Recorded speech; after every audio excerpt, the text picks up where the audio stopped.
shocked. Yeah, it was really amazing. Yeah, Amazing. I Yeah. like it.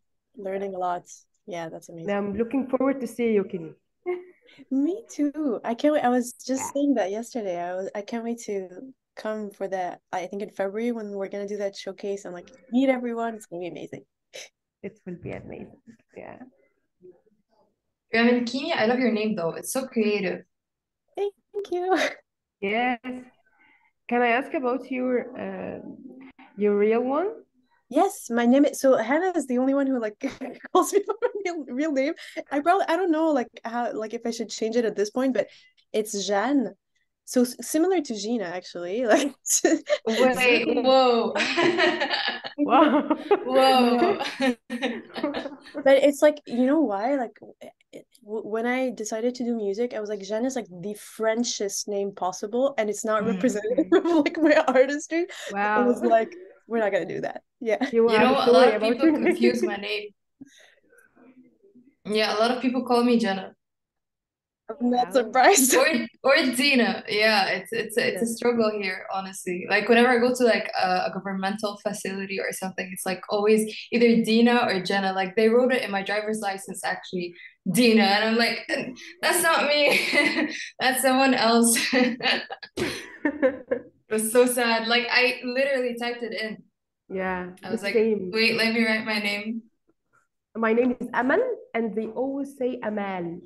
It's not my, it's Oh, another but I one. think the spelling is the same.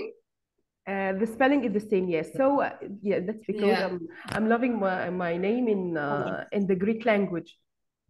But Yeah. it's very unique. In the Greek language, they called me Albida.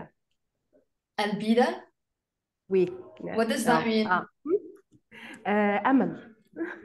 Oh, so it's the same thing, but just like in Greek. The same name, yes. Yes, the same name. Yeah. That's so It's interesting. the definition of the name. Yeah. I love it. Yeah, me too.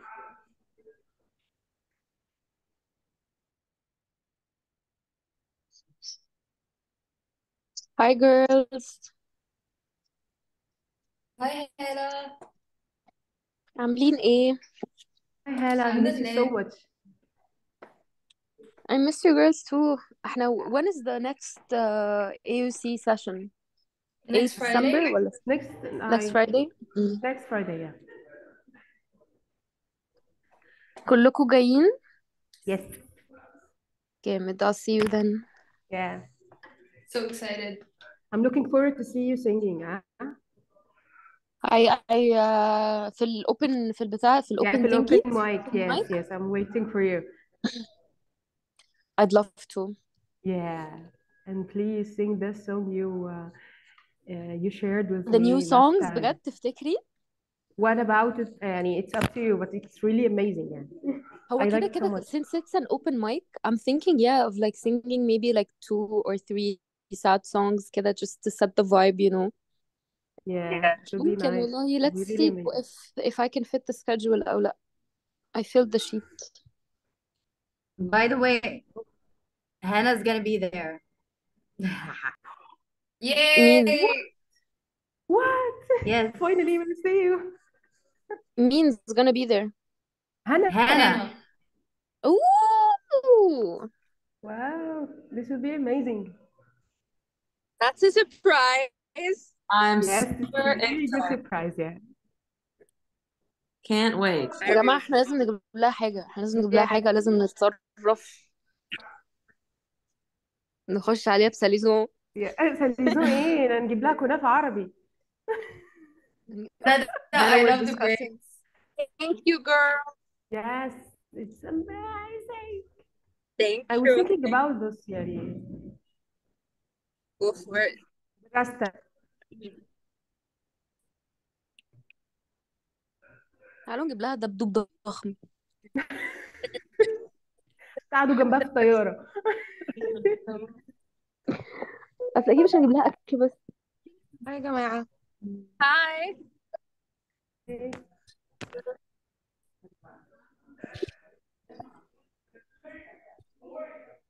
Well, I see Dale is with us, so we're just going to give it a few more minutes while the room fills up, and then we will get started.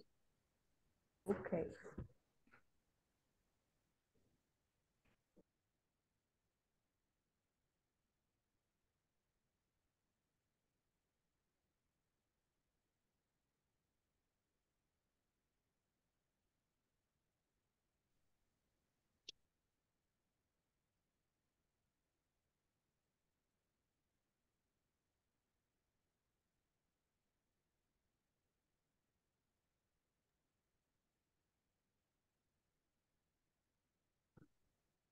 Hello, everyone.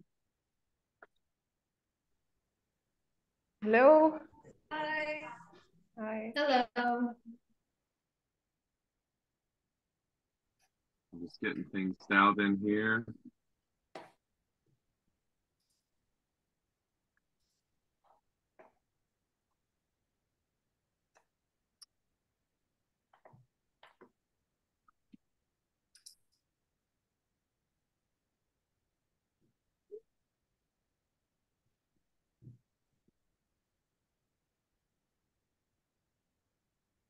Let's see if I can share my screen.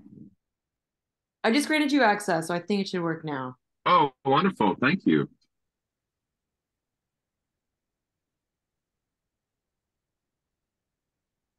Amazing. We'll wait just Hey, 2 more minutes while the room fills up. sounds good. And good morning. I know it's bright and early on a Saturday. So 8 a.m. 8 a.m. Hey, my kids are up. My kids are up. They've been going for an hour now. Love it.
All right, we ready?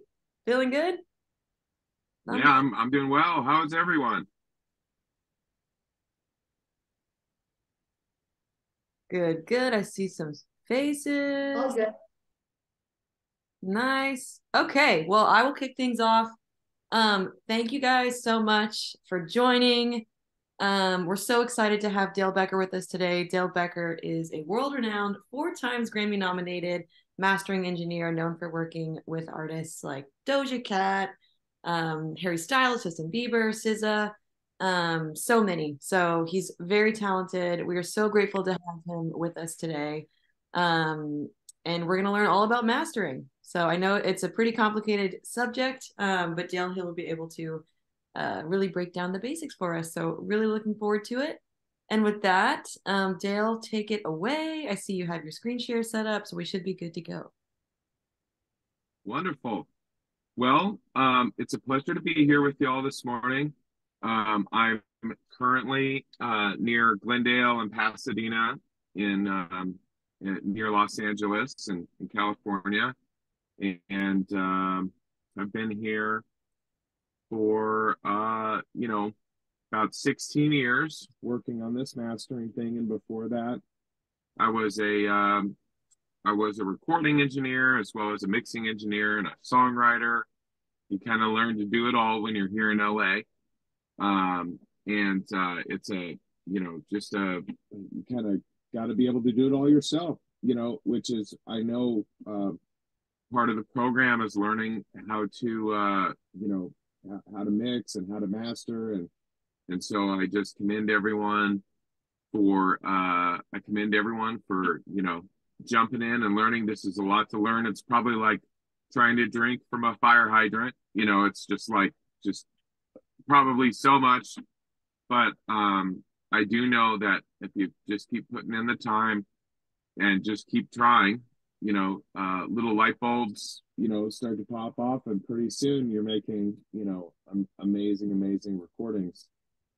So just keep at it. I think that I just wanted to commend everyone just to get started. So mastering, I'll just kind of dive in if that's okay. And Hannah, if there's any point at which you want to interject, if I'm going too off topic or whatnot, please feel free. I will not be offended, if I need to be interrupted and redirected. So the first thing I would say, let me pull up my notes here. Mastering over the years has changed a lot. So there's a lot of different people who talk about mastering on the internet. And a lot of them talk about it from different perspectives. So you have the perspectives of the pre-streaming era. Mastering was one thing when we were making CDs and people were buying CDs, or even before that, mastering was a different thing when vinyl was the only medium for music consumption. And now, post internet, post Napster, coming to where people mostly listen to music via streaming, mastering is a very different thing as well. So is mixing. Mixing has throughout time, it has evolved. So a lot of times when you pull up a video online of mastering, it's not necessarily it's not, they might not be talking about this era. They might be talking about the era that they learned it in. And mainly what I'm talking about today is my day-to-day mastering in 2023 and soon to be 2024, with a large emphasis on streaming, and with a large emphasis on working specifically with modern mixers. So working with mixers who maybe worked more in the CD era, working with mixers who maybe worked more in the vinyl era would be very different than working with, say, for instance, John Castelli, who, of course, y'all worked with yesterday. So the focus is working on today's music and today's thing with today's mixing engineers, or just working on modern mixes, which is more likely what you've been learning in terms of mixing. So all that being said, my job starts when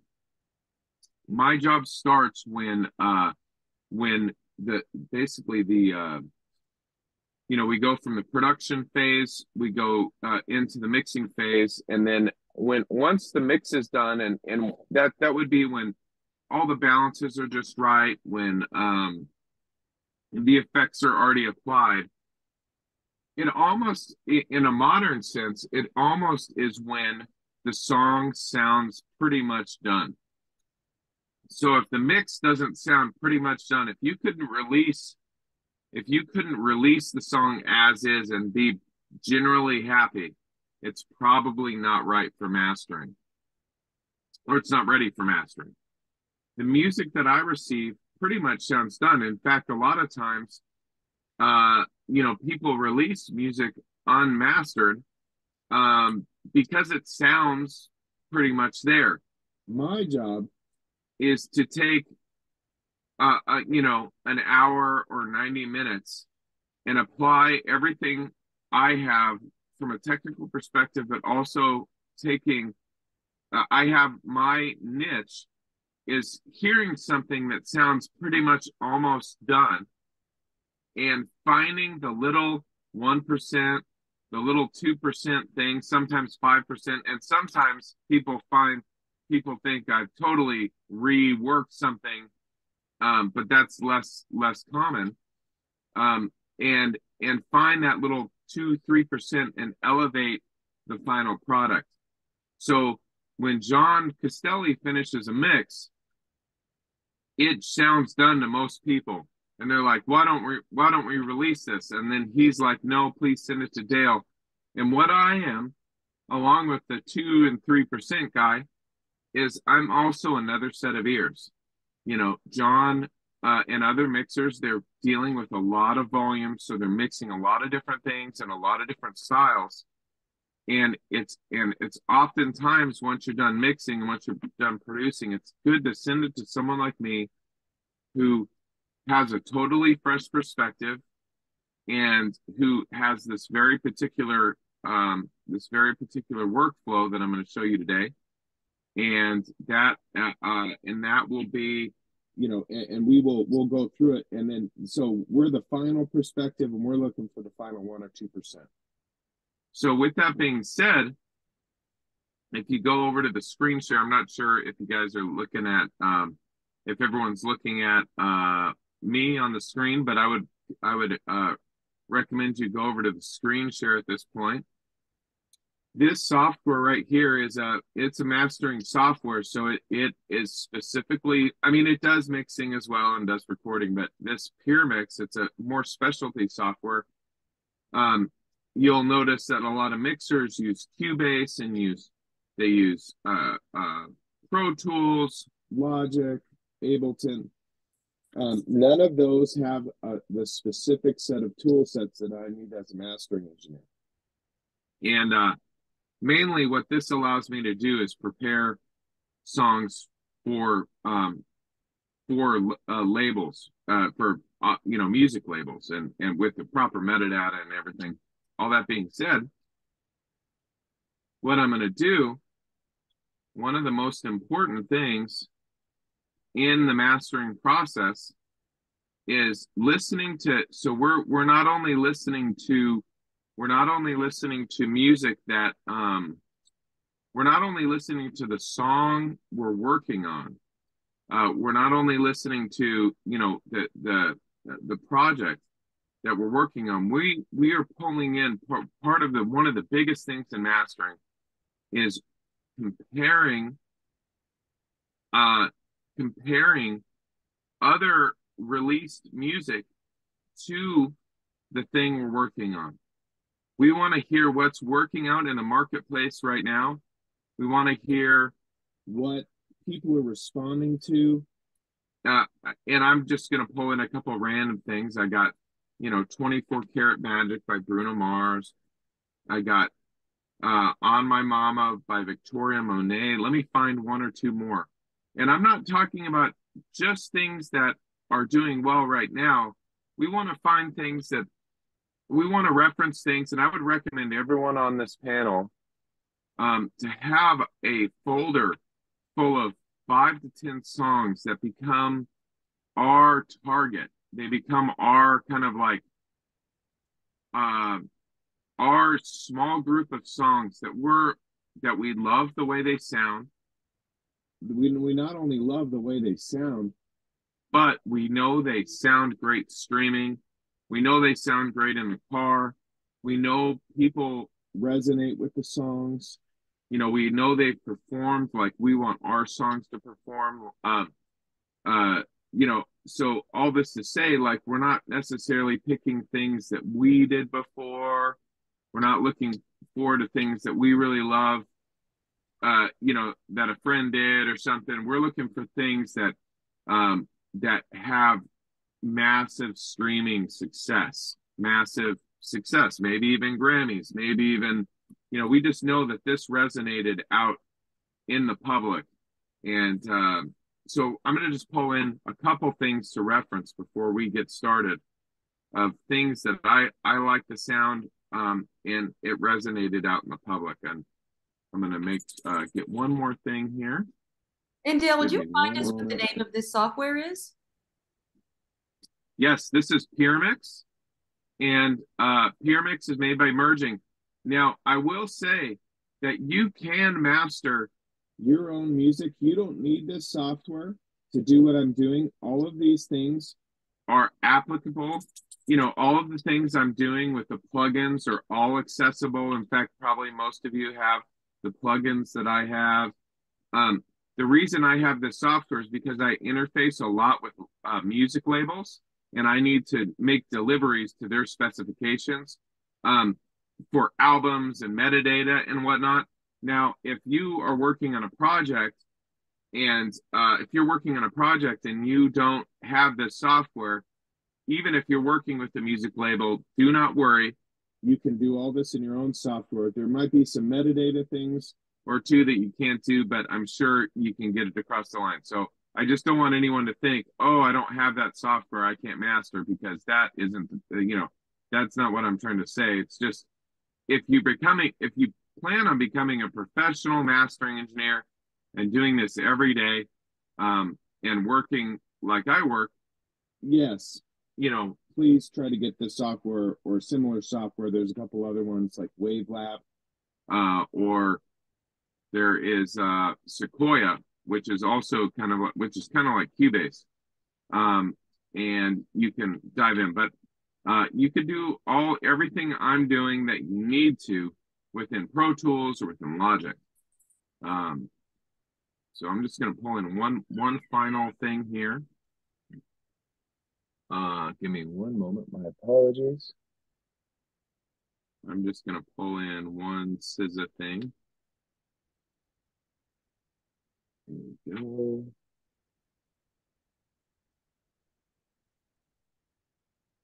All right.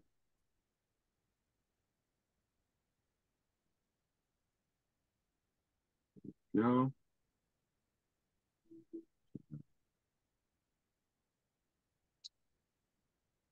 So part of the thing about when we're listening to different references, I would recommend, I have two things right here. I'm going to pull in two more things. And I think one of the things that we need to be aware of is that music can sound very different. And I know that seems very plain to say, but what we don't want in our references for mastering, when we're picking our references, we don't necessarily want a bunch of stuff that sounds exactly the same. We want things that span the whole music industry. So you have all these different big mixers and big production teams, and they all make music that sounds kind of different. You know, you might have Serban Gehenna, who is an amazing, probably the top mixing engineer in the world, and he makes music that sounds very pop and kind of present and bright. Then you have other engineers like Manny Marroquin, who maybe mixes a little bit more hip-hop influence, a lot of low end, you know, but Serban might feel a little brighter, Manny might feel a little darker and a little bit heavier on the bottom, but both of them are great references. And all that to say is, when we have different references that sound a little different, you can have, those can be like things that you keep in mind. Like if you have like 24 Karat Magic is a pretty bright sounding reference. And we might say, hey, when we're mastering, we don't want our song to sound any brighter than 24 Karat, because that's as far as to our taste, 24 Karat Magic is a bright song. And so we know it sounds bright in the car, almost too bright, but it's not too bright. But if we know that if we make our track brighter than 24 Karat Magic, it'll definitely be too bright in the car. Or say, for instance, Kill Bill, which is something that I did with SZA. She really wanted things to be dark and reverby. So you know, and very warm and lush, and you know, we know that Kill Bill did really well in the marketplace. We know it still sounds good in the car. We know it's not too warm, but maybe we don't want to make it warmer than Kill Bill. So we have kind of, in terms of brightness, we have 24 Karat Magic, which might be our brightness, one end of this spectrum. It's as bright as we want to go. Kill Bill maybe is as warm as we want to go. And then I have a Louis the Child, Keep It Moving, which maybe is as loud as we want to go. And then On My Mama, which is a Colin Leonard master for Victoria Monet, you know, maybe this is as dense as we want to go. And these are all things that we'll dive into together, talking about what I mean by dense and loudness. And then I'm just going to pull in, right now, I'm going to pull in our, pardon me, each one of these steps takes a little bit of time. But I'm going to pull in, give me one quick second. I'm going to pull in a mix here that we're going to work on.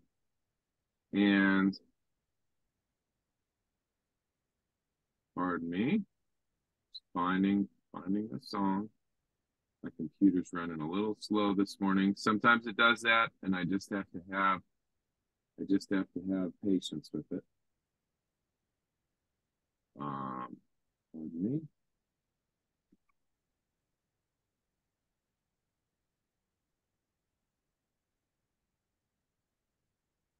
There we go. And Dale, we had one question in the chat, which I think is interesting.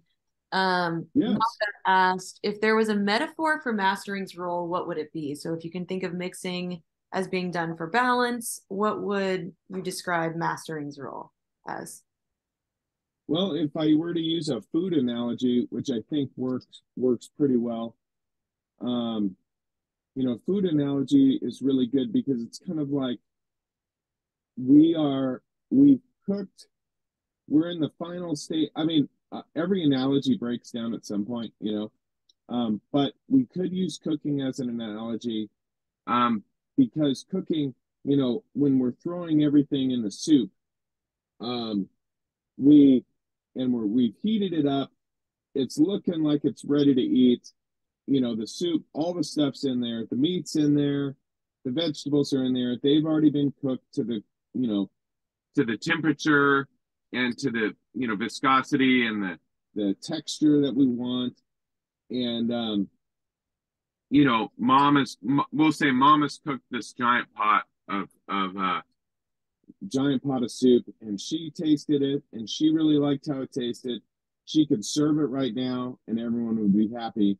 But mom calls us over and asks us to take a taste.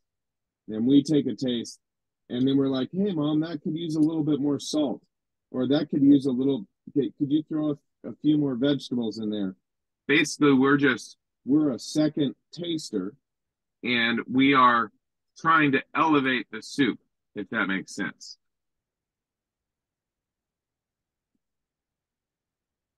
Yeah, one other, let's see, well, woodworking would not be, you know, I think the soup analogy is a good analogy. I'm going to go with that, if that's okay with everyone. Does that make sense to everyone? All right, so right now I'm going to pull in our mix, okay? And this would be what I'm going to pull in right now in terms of the mix. What I'm going to pull in right now in terms of the mix, this is basically the soup that the production team had created. You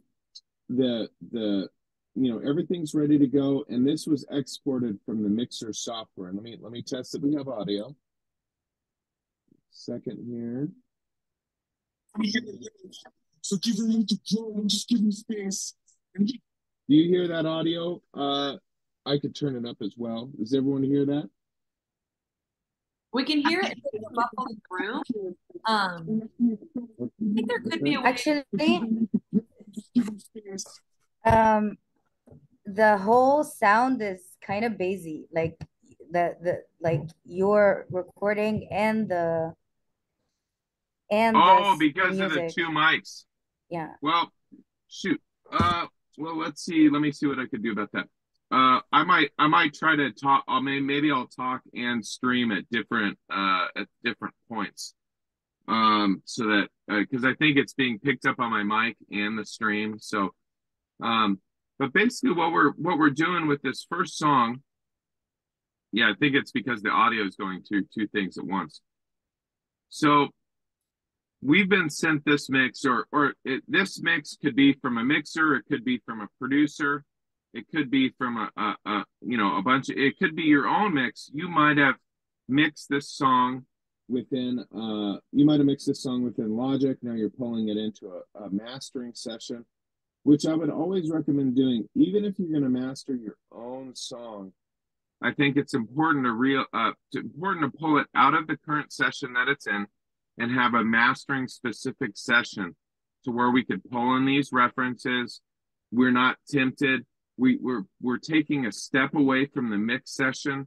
So when we take a step away from the mix session, we're not going to be tempted to go back in. If we mix it ourselves or we mix it with a friend or whatever, it's going to be one step away from us going, oh, we need to tweak that reverb, or, oh, that vocal level's a little off. We're kind of committing to the mix as is, and we're stepping into the mastering process. And we don't want to get back down into the weeds, editing acoustic guitars or adjusting vocals, all that stuff we're leaving behind us for the mastering process because, right, it's supposed to be at this point pretty much done. And if we're constantly going back as artists and perfectionists and allowing ourselves to continue, tweak the vocal forever, it might be kind of difficult it'll make it impossible to master because, like I said, part of the reason people send things to me as a mastering engineer is because I'm outside of all that. So I'm not thinking about vocal levels so much or tweaking things that you would tweak in a mix. And so if you're going to master your own stuff, we certainly want to change mindsets. You're no longer listening for the things you were being a perfectionist about in the mixing and production process. Right now, all we care about really is we are going to listen to our minds. We're switching from all that to this comparison process to try to get the volumes, the volume and the EQ and these things we're going to go over for mastering. That's where we're jumping in now. So all that to say, I would highly recommend make a new session. The first thing that we're going to do is a lot of times when mixes are bounced, they're bounced with a little bit of extra space, and you don't want to, right now that's about a second and a half of additional space that we don't need at the top of the track. And one of the first things that I do as a mastering engineer is I make sure that the beginning is edited, and also I'm predefining the length of the track. And we don't want to just, some people will just be like, oh, the song ends there, I'm gonna fade it out here, and that's where we're gonna leave it. But a mastering engineer thinks further ahead and thinks, well, when this is added to a playlist or this song goes on to an album in the future, where do I want the next song playing? So I'm gonna go here, I'm gonna press play.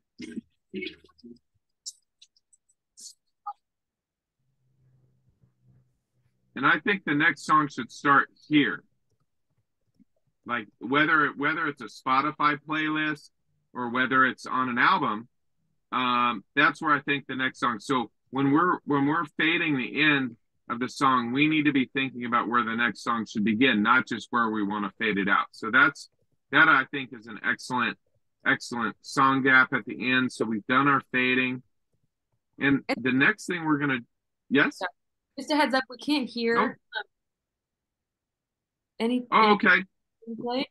Let me see here. Let me see if I can make an adjustment here. 1 second.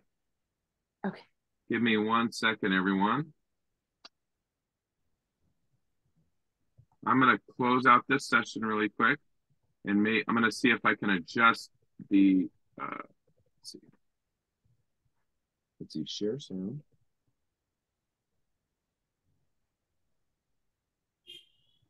All right, give me one moment.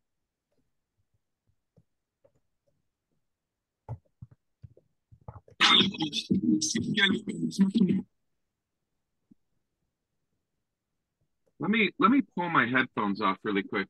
Let me see if this will help anymore. One quick second. All right. Can you hear my voice right now? Yeah, it's actually much clearer. Oh, good. Yes. Yeah. Let me put this on speaker now. My apologies. I thought the headphones would be the best bet, but apparently not. Let's see. Speaker, here we go. All right, so here's my. Can you still hear me right now? Yep. Yes. Awesome. Yeah. Okay, let's give that now. This will be coming through my phone speaker, but let's just make sure this works. I guess I overslept. Is she gonna be down in the for a picture? Can you hear that? A little bit. It's muffled. Okay. Let me give this one more shot with the Zoom stream. I can also send here. Let's do this. So here's this is great because it's an opportunity to check out something that I do every day with my clients. So oftentimes we'll be in we won't be in a class Zoom setting like this, but we will be in a setting where I'm not necessarily in the same place as my client. So what I need to do is I need to be able to stream the audio to them on their phone. And what we use for that, because obviously listening through the speakers through the Zoom stream is not optimal, right? So what we're going to do is we're going to go, there's a company called Audio Movers, and we're going to put that plugin into our session. And what I'm going to do is I'm going to log in here. Okay. I'm going to, I'm going to start streaming. Nope. All right. How many people are in the room currently? We have 33 Zoom accounts in the session. Awesome. Awesome. So here we go. I'm going to set the client limit to, I've never tried to stream to 50 people. They don't want to let me stream to 50 people. Well, I'm going to copy the stream link. Maybe we could go in and off of the stream, but I'm going to copy the stream link for you. I'm going to start streaming. I'm going to throw this in the chat. Give me one moment. It might limit the amount of people that we get on the stream, but I don't know why they would do that, but here we go. I'm going to copy this link into the little chat there. Okay. Go. And my apologies if someone can't hop on. Let's see. Here.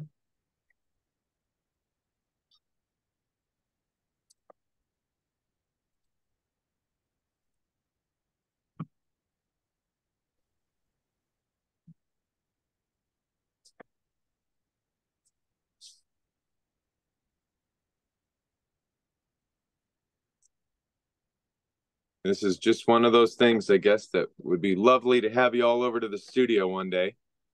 We could be in the room and do this all together here. I'm going to copy this and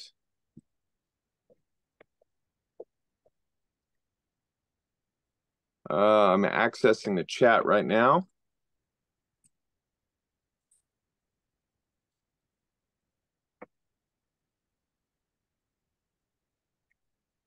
Chat.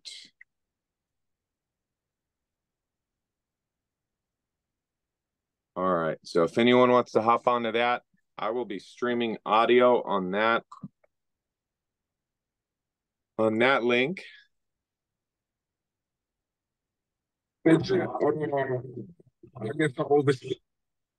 going to let everyone hop onto that.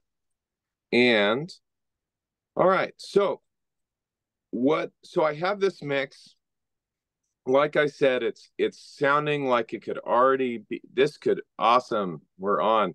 And maybe what we could do is since they've limited the amount of people that can go on, maybe what we could do is have a second set. Maybe we could do and I know it's not optimal, but maybe we could have a, you know, after 10 minutes, we could have another set of people log on or something.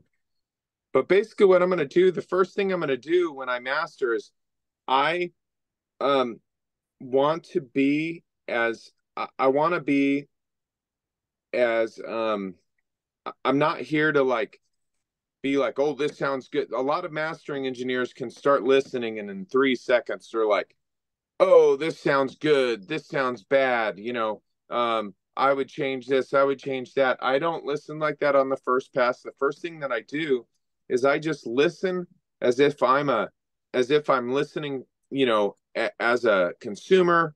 I'm not listening with a ton of like critical things in my head. I'm just listening and allowing the things that come up into my that I'm allowing my ears and my brain to just make general observations. You know, I'm just listening for enjoyment. I'm listening like a fan would the first time. So we're going to listen to, this is a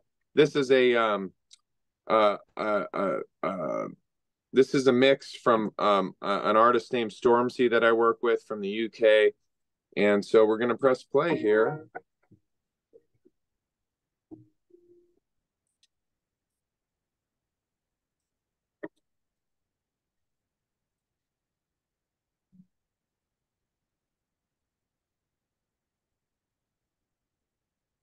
And for this first pass, I'm going to listen without any additional processing. So we're listening to the mix exactly as it was, exactly as it was mixed.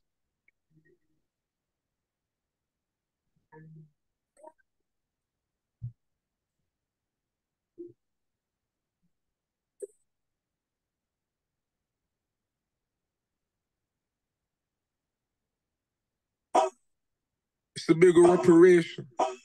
What's with all the speculation? Had to close the store for renovations. My cousin said storms, man, they're running out of patience. You know? Time to make a statement. Time to free my mind and limitations. Finesse the majors, that's my form of reparations. They said you can't slide, you're a treasure to the nation. What they gonna do, what they gonna say? You ain't gonna do it, bolognese. The bread like it correlates. I see you looking better with your better face. In place. The people need to grow in student face, and he could be a young black teammate. This is clean. This is clean. This is what I mean. I said, this is what I mean. All my niggas got it unanimous. And it's matching with my managers. They love me because I'm handsome and I'm talented. Hanging with the canisters. Tell me who's gonna pay for all the damages. I'm reckless like the man. Talking Ricky, said it from the people should have listened.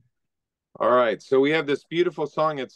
It's very not, you know, starting with the strings and the beautiful intro, going into the hip hop beat, and the rapping is, you know, it's we have a complex track here, which is part of the reason I chose it for today. But what we're going to do is first we're going to start, as I mentioned, we're just going to start comparing it to things that we know. And these references, by the way, these references, I don't change a lot. I listen to these same references every day.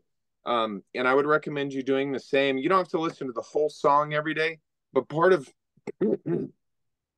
training our ears requires us to listen to the same music every day and really developing it on the same pair of headphones or on the same speakers, and really developing a very deep sense of what these songs sound like. So when we listen to 24 Karat Magic or whatever you're going to listen to every day that you pick up your headphones, you pop them on and you listen to them at the same volume, your ears begin to listen on a deeper level and a deeper level. And then pretty soon you start to perceive things that you never perceived before. We're listening, the more we listen to a song, the more we delve below the surface level and we start to really hear reverbs and we start to hear all these things. And that way the song, we start to learn it so much, the references so much that we they become a reference for us. They became something that we can compare to and we know really well. So what we're going to do first is we want to listen against these references, and we want the things that initially that I'm looking for. We're going to listen for loudness. We're going to listen. Yes? We're going to listen for loudness, and we're going to listen for just general EQ things. So let's jump in there. What they're going to say.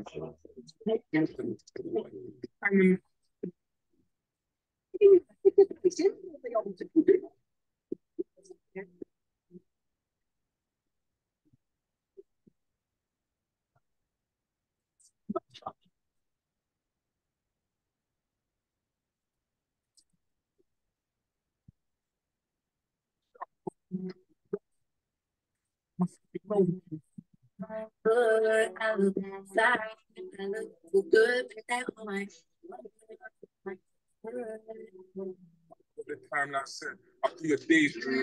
I'm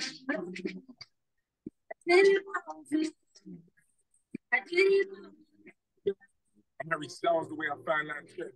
Yeah, I mean shit. I just business food, mind my bread. 10 million when enough, I make a lifetime pledge. All right, all right. So for all of everyone here bobbing their head with me while we're mastering, thank you for joining me in the head bobbing. That's part of the mastering process. Got to bob your head when you're mastering. So the things I hear right now, I'm not sure what everyone heard, but maybe let's do one listen specifically between 24 Karat Magic and the Stormzy song. And anyone who has the courage to pop on here and let me know what you hear, the differences between what you hear. We're going to listen one more time between Stormzy and 24 Karat, and then I'll give my opinion as well.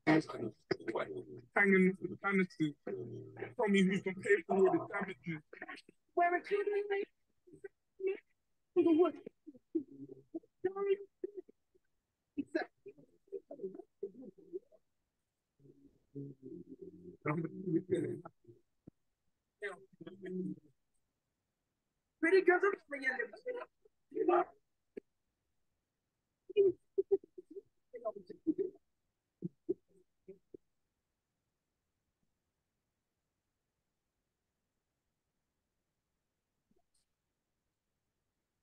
like this. I thank God for the life I've led. They get the real.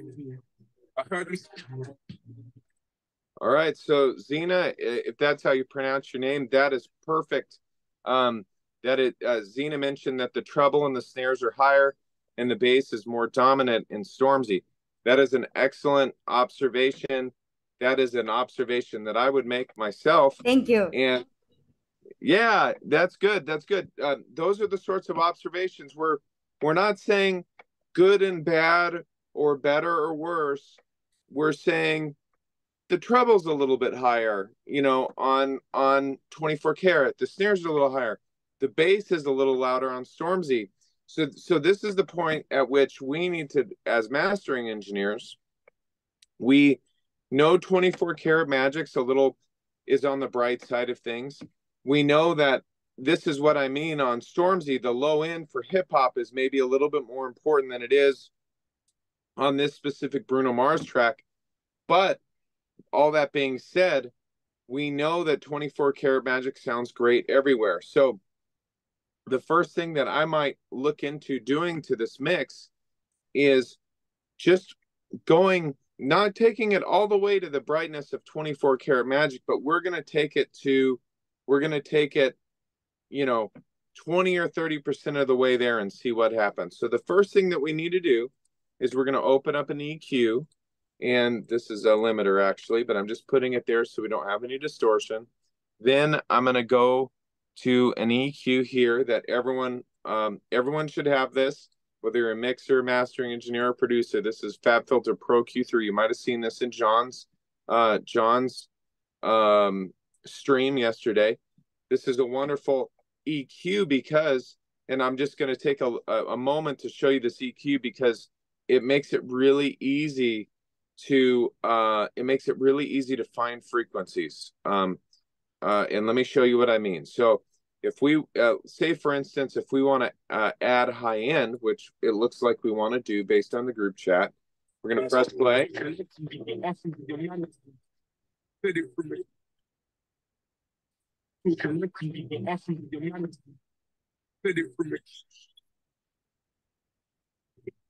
This has a listen feature to where you can listen to specifically what you are EQing, which is really cool because we can really fine tune what we're going to EQ. So let's find the exact kind of high end we want to add.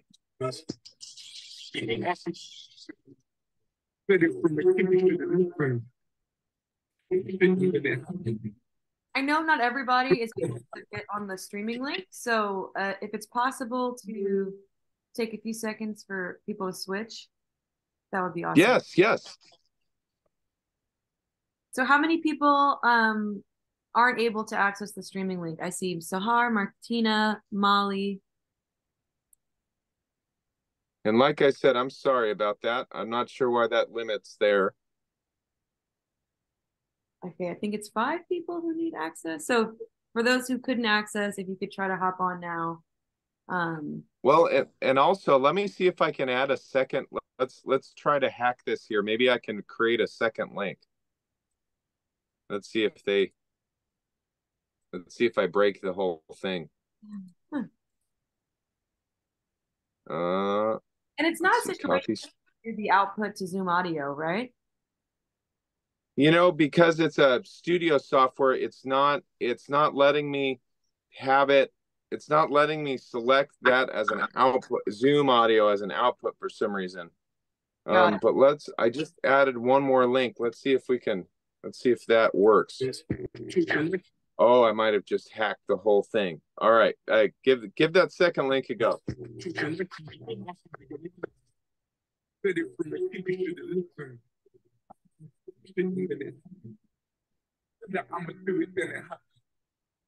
I think that's going to work. Y'all let me know if that helps. And again, apologies for the technical problems this morning. But same thing, limit is reached. Shoot. All right.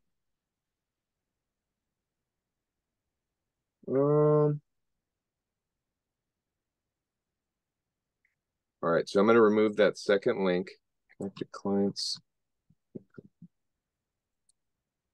Oh, I think 10 people okay, so that one, so there's a lot of people. So let me add one more third link.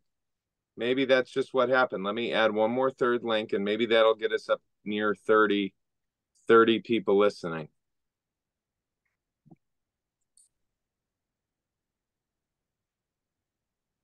Copy stream link. One more stream link here.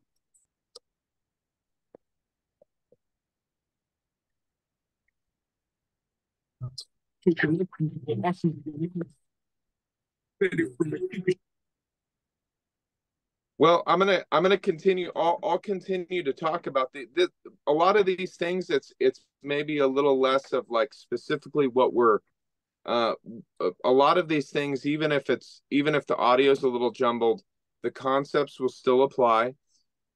So in this case, when I'm jumping into FabFilter Pro Q here, we're looking for the kind of high end that we we're looking for the kind of high end that we want to add specifically to this track.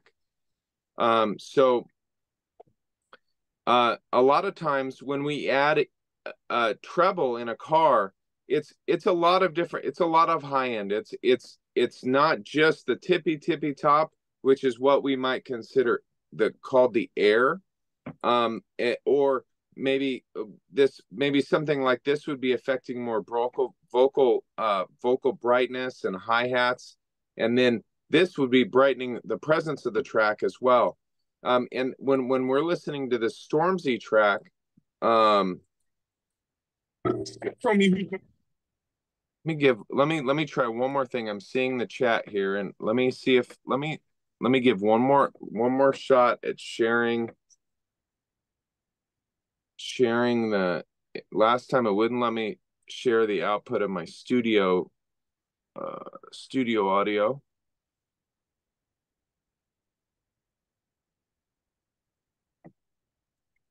Yeah, it's not letting me choose it, unfortunately. Well, we'll hop on and off that transmitter, and again, my apologies, everyone, for that client limit. Let me see real quick if I can pay to have more people listen. I'm going to log into that account real quick. Audiomovers.com. I'm going to log into my account. Sometimes these are the sorts of things that happen in sessions. You know, service level 10 listeners. Let me see if I can, let me see if they will allow me to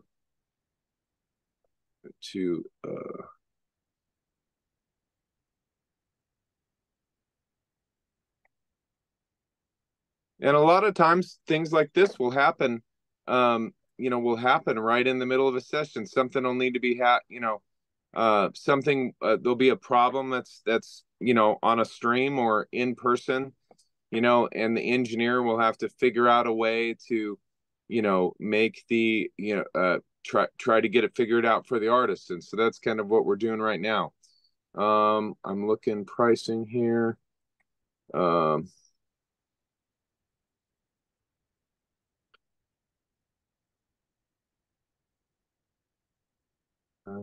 Well, it's not as many. Let's see. I'm going to take 2 more minutes on this. I don't mean to waste anyone's time. I'm just seeing if I can get that up to more than 10 people. All good. Well, thank you very much, Hannah. Let's see. Upgrade subscription. Let's see. Okay, let's give this a shot.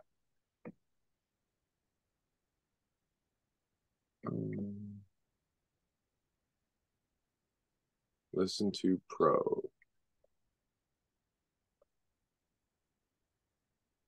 Go.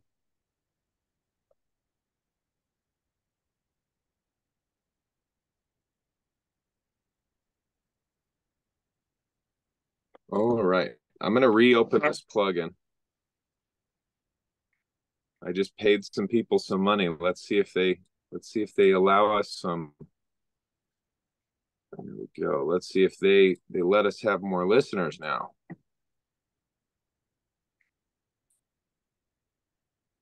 Oh, look at that. Client limit 150.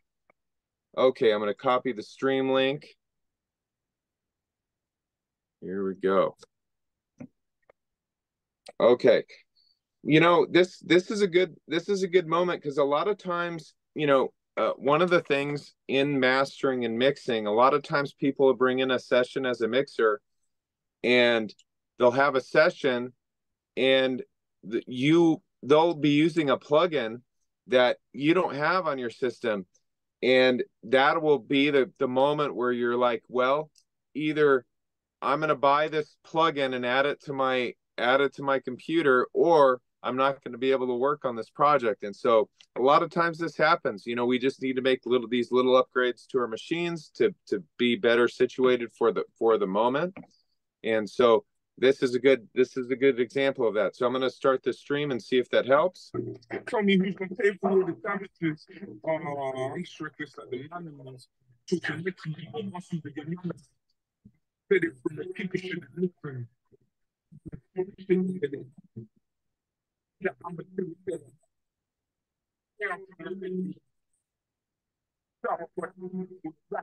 All right, so back to our high end.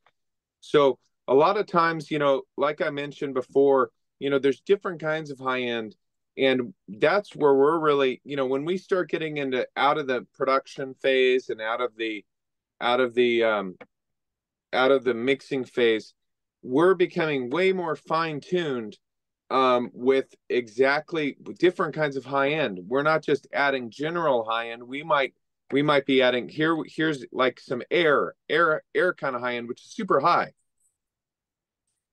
So that's kind of like more high and super high end. More presence and high end would be this, and this would be more this would be more presence and high end. And what I'm hearing when we go back and forth between 24 karat magic and the this is what I mean. I think the kind of high end that we're going to add is either super high end, that the air, or it might be, you know, it's certainly not this kind of high end, the presence. We're probably looking more toward 10K and above. And just if anyone needs to see the 10K here, the frequency can. So sorry, I hate to interrupt, but messages in the chat that the streaming link, it says not streaming. It's like oh, it's not streaming at the moment. Let's give this a shot. I pressed stop for a moment. Tell me who's going to pay for the damages. I'm strictly at the anonymous to connect to the muscle that you're not fitted from the condition and listen.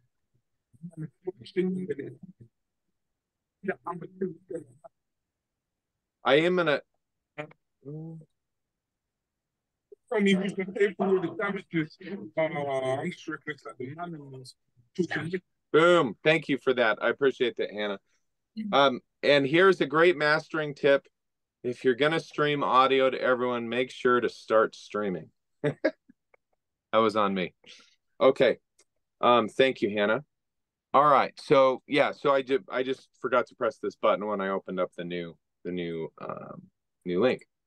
Okay, so we're going to listen between these different kinds of high end, and I'm going to go back and forth between and like I said, we're not trying to match 24 karat magic. But we're allowing 24 karat magic to act as a reference, and we might take it 20 or 30% of the way there. So let's give that a shot right now. Tell me who's going to pay for the damages.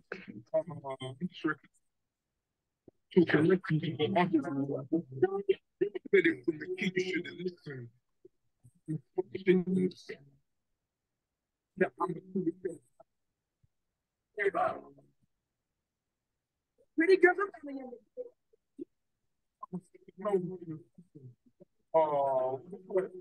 So I'm going to take that in and out, and let's see what the difference is between it bypassed and non-bypassed. Tell me who's going to pay for the damages. That's nice.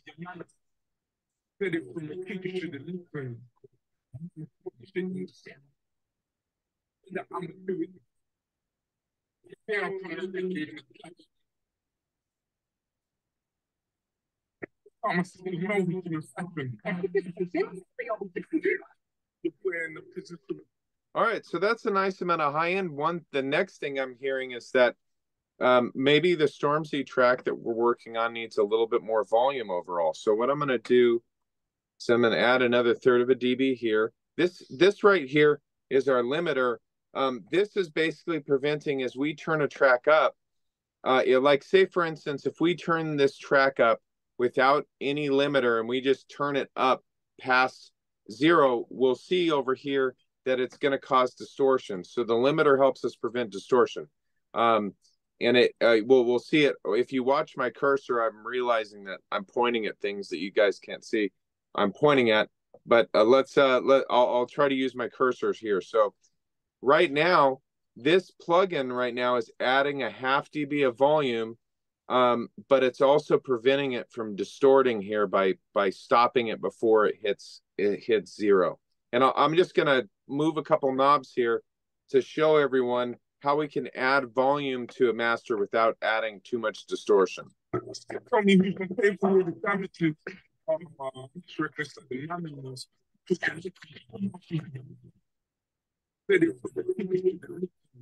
Now, obviously, if we push it really hard, like I was when I was pushing at 15 dB, it's going to cause distortion.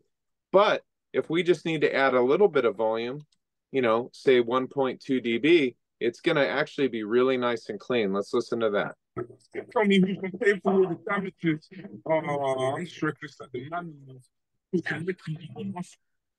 All right, so I'm going to take the limiter in and out just to show everyone that extra, the extra little bit of volume that I'm adding. Tell me who's going to pay for the damages.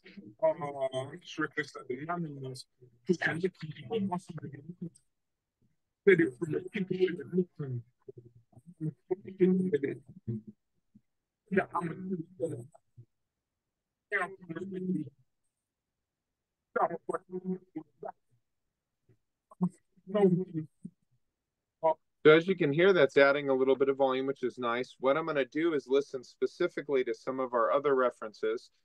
24 Karat Magic was a great reference in terms of like high end and something that's very bright, but it's not the loudest thing in the world. So we're going to listen On My Mama, which is a very loud, it's a very loud reference from Victoria Monet, and we're going to use that as a reference for volume. So here we go. Get it from behind. He took me back. He touched my back.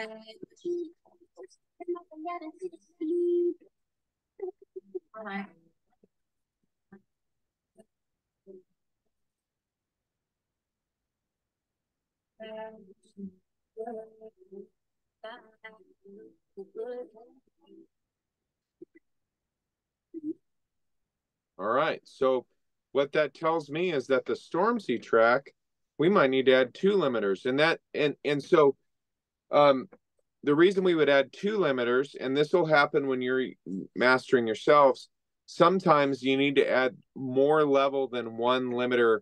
It's like having 2 people lift.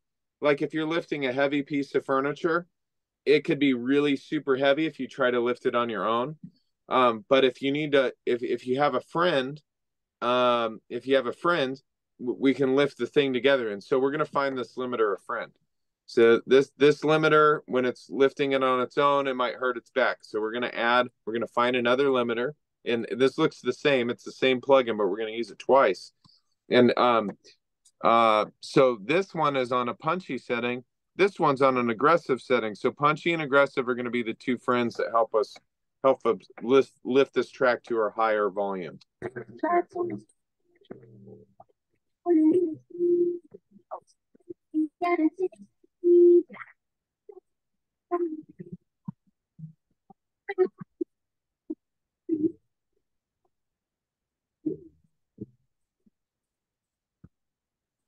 So as you can see, these 2 limiters working as friends to lift this higher in volume. It's lifting the volume, but it's also doing it without all the distortion that happened just when the punchy was doing it itself. So what we're going to do here, so that's the limiting stages. And as you can see, I'm adding between the 2, I'm adding 1.2 dB here, and I'm adding 1.8 dB here.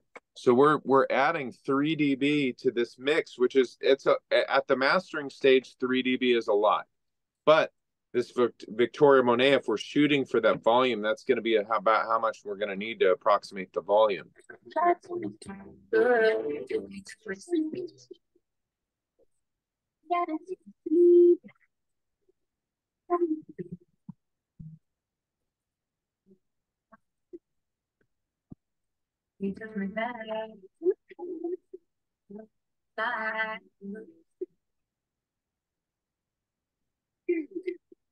That helps us a lot.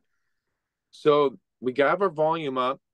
So we've adjusted the high end here. We've adjusted the volume. There are a lot of other things that I'm going to delve into right now that maybe this specific song doesn't need, but I want to show you some different tools that I have that I might use on any given day, even though this particular track might not need them. Because this is a very finished sounding track, right? So, but one of the probably the next thing would be width. You know, a lot of times mixes come in and they might not be as wide as the references in terms of like space. And as part of like when we put on the headphones, it might not feel quite as open and immersive as another song. So one thing we might do is open up an imager. This is the Ozone 10 imager here. And I just have a preset. And basically what we're doing with this plugin is it's widening it. If we have it in this mode right here, we are adding width to the whole spectrum. But a lot of times we won't need to add width to the low end because that's not super helpful. But maybe we'll want to add a little bit of width here between 300 hertz and 300 hertz and 4K. And then maybe we'll add a little bit more up here. So for this frequency range from 300 to 3K, we're going to add about a 6%. Let's go here, 6%. Dale, do you mind if I ask a question? Yes. So sorry. Yeah, absolutely. Please jump in anytime. Thank you so much. So obviously, like just watching you while you're mastering, you close your eyes and kind of zone in to see the difference in like levels and volume and everything. Since we're still beginners and we're not, maybe our ears won't hear a lot of specific things. Maybe volume will be easy and prevalent, but like other things we wouldn't really see. Is it a smart technique to maybe, or is it even possible to, for example, if I want to make the Stormzy track sound more like the 24 karat one, to look at the levels and the different numbers and dBs of the 24 karat one and try to apply them to the Stormzy one? It obviously won't be the same because it's a totally different track, but is that a good technique or strategy to maybe start? Yeah, so one thing I can show you here is that that would be a great place to start. Using software to give us volumes, and maybe if I can open up a different piece of software here and share it with you. Let me see if I can. I'm going to open up something. A great place to do that specific thing would be within something called Isotope RX. And so I'm going to try to open up that here. Isotope RX here.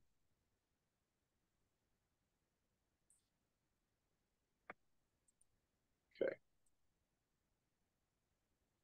All right. So I'm going to try to share this as well with you. Let's see, new share. Boom. Okay. So is that okay? So this is where I might do that exact thing. And remind me of your name, Miss? Nada. Nada. A pleasure to meet you. Nice to meet you too, virtually. Yes.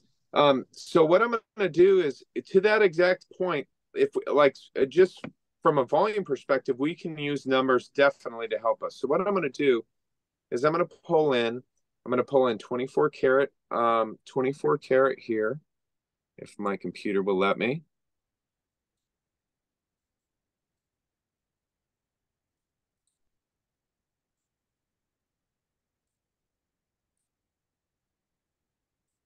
It's lagging a little bit, but it should catch up here pretty soon. Dropbox, current. All right, so here's our, we'll open up On My Mama, okay? And then I'm also gonna open up something called the waveform statistics. And it's gonna analyze the loudness for us here. And as you can see, this integrated volume, and this integrated volume, anytime you see integrated LUFS, anytime you see integrated LUFS, this is the average volume for the whole track. And if we wanted specifically, well, I want the loudness of just the super loud section, what you could do is you could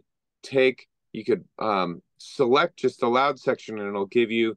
So even though the loudness for the whole track is minus 8.7, we also want to note that the loudness of the really loud section, which is, like probably the chorus, is minus 6.9. Now, when I pull in, now let's pull in our mix. And this is a great question, because oftentimes it's better to start with the numbers in mind and have those tucked away just in case our ears might be fooling us. So I'm going to pull in this mix here. It's looking pretty hot as well. And we actually have a slight 0.1 dB difference in terms of 0.1 dB difference in terms of average. But let's see what the deal is if we choose a minus 7.9. Okay, so in this song, the loud section is minus 7.9, but on My Mama, the loud section is minus 6.9. That's 1 whole dB more than our mix. Even though the averages are very similar. So the average is minus 8.8 versus minus 8.7. These seem similar, but they're averages. What we really need to do is find the level at the loudest section, and there's a whole dB difference. So we can use these sorts of numbers. We could also use well, this would be a great place for volume. There's also ways in which you can use tools. I'm going to close this. I'm going to head back over here to our, I'm going to share this again. Look at that. Worked like a charm. Okay. So there are ways we can use, if I pulled on my mama over here, we can use the graphs as well. The graph here, if I disengage this, we can use the RTA analysis that it gives us.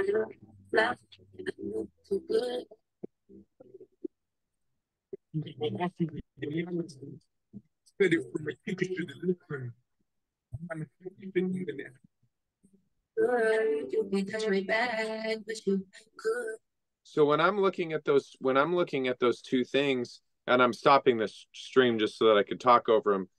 When I was looking at the different analysis that it was giving us, the things that I saw, we could use when I saw the mix that we're working on. We saw a lot of spikes in this region that were the sibilants of the vocals, and that didn't exist on my mama. On my mama has a really smooth kind of high end, and Yeah. but we're looking at our Stormzy mix, and it's got some sibilants. So let's actually dive in on that specific point. I might pull up a de-esser here. Let me make sure it's shown on the screen. There we go. So I'm going to pull up on this de-esser, and we're going to try to adjust some of those. I'm going to interrupt for one moment. And can you please explain the de-esser quickly? Yes. Thank you. Yeah, absolutely. So the de-esser, this is basically a compressor, but it's specifically only going to compress, hopefully, high-end sibilant spikes. So, or it's going to control high-end spikes. So if you've ever listened to a poorly mixed song, you might put on the headphones, and the S's in the vocals might hurt your ears, and that's because it hasn't been properly de-essed. And so what we want to do is use this essing compression to find specifically the S's in the song and try to tastefully, without being too destructive, adjust the S's into a way so that they're a little bit closer to On My Mama, which are a little bit more pleasing to the ear. So let me right now, and I'll talk through this first, and then we'll dive in on the song. But this is a 2-band de-esser. So right here we're looking at frequency of 6,900 hertz, which is kind of like lower in the high end. And then this is more our air frequencies. So we're actually gonna compress these separately, which is super cool because it's gonna allow us to have better control over what we're asking. Because one of the things is, if you over de-ess, we might start to limit the hi-hats and limit some of the high end that we do want, and we only want to get in there and de-ess the vocal. So let's play back here, and I'm going to get some general settings.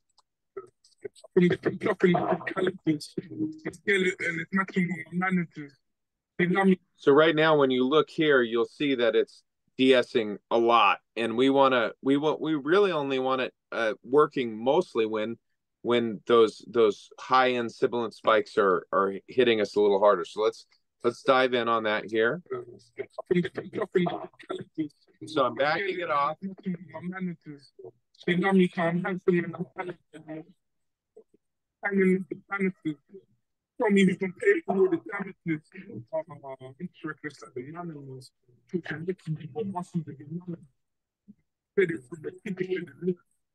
So these are the frequencies that we're compressing with the high band. And this is, see, when he's singing those high ends, it's actually pulling it down, and we can see the amount here. Currently, it's pulling it down about 3.1 dB. I think we can do a little bit more now that the threshold is set and that it's only pulling down the S's. We can increase the amount it reduces when it hits that threshold. So let's pull this down to 5. That's nice. Okay, I'm going to unsolo that band. Red with 10 million watches. They love me, calm, handsome, and I'm hanging with the banisters. Tell me who's gonna pay for all the damages. MuSHEqa.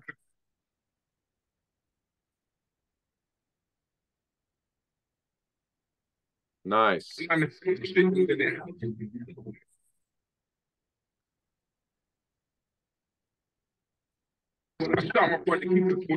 All right, so we have this first band. This is dialed in pretty well. Let's use the second band to get some of the lower frequency, high end, and I'm going to solo that right now. So as you can hear, this is a very different frequency band. We actually might not want to use that band. Let's change it. Let's go a little higher.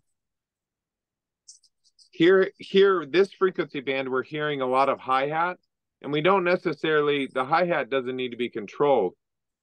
We want to find the band where the vocal is specifically getting that.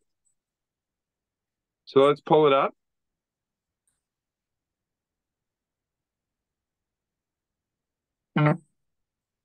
That's way closer. I'm hearing a lot more S's in this frequency range, a lot more S's and a lot less hi-hat.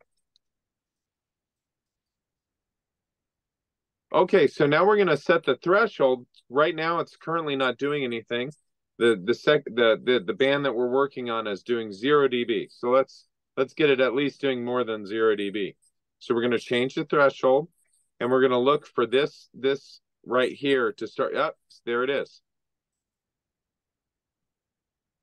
So right now it's telling us that we're doing about 2.7, 1.7, 2.7 dB of in this specific band. So that's the first band that we were editing. Second band. And they're both doing a little bit of work in different frequency ranges, and both are super important.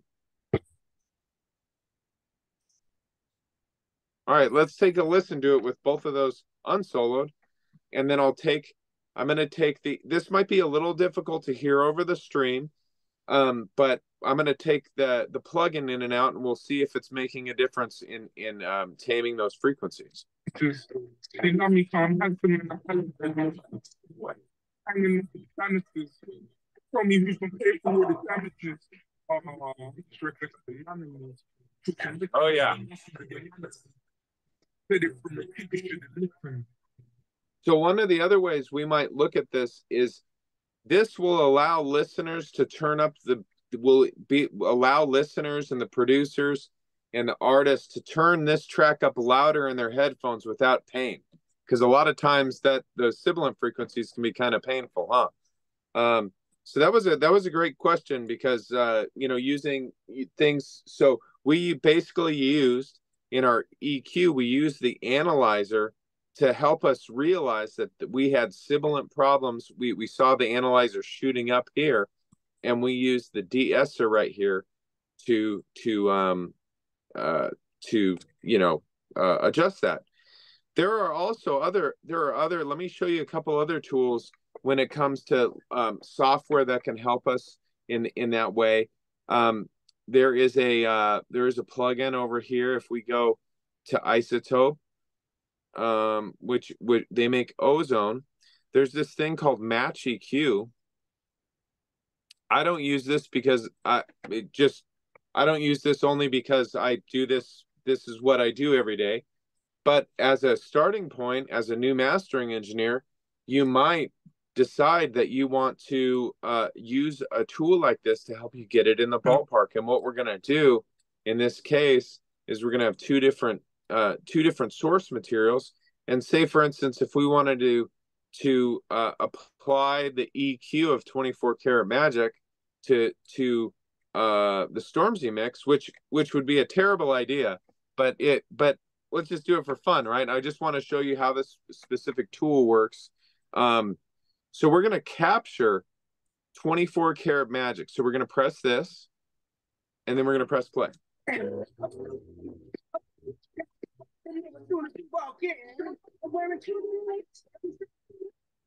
All right, so this gave us this curve right here, and we're going to apply So we're also gonna capture what it's gonna apply to. So we're gonna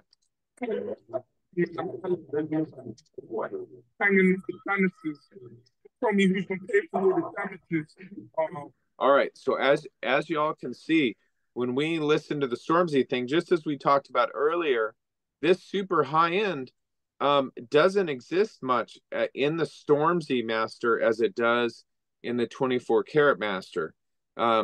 So I would imagine that once we apply it, see how these are overlaid.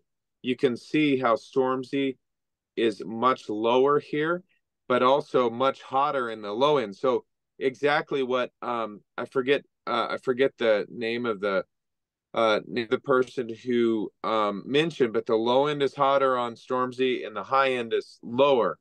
But that's exactly what our plugin is telling us. So I'm going to go ahead and apply.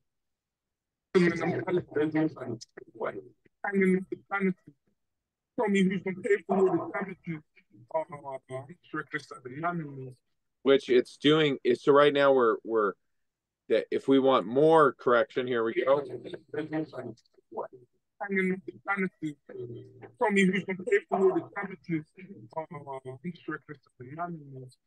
So this is a great tool to help us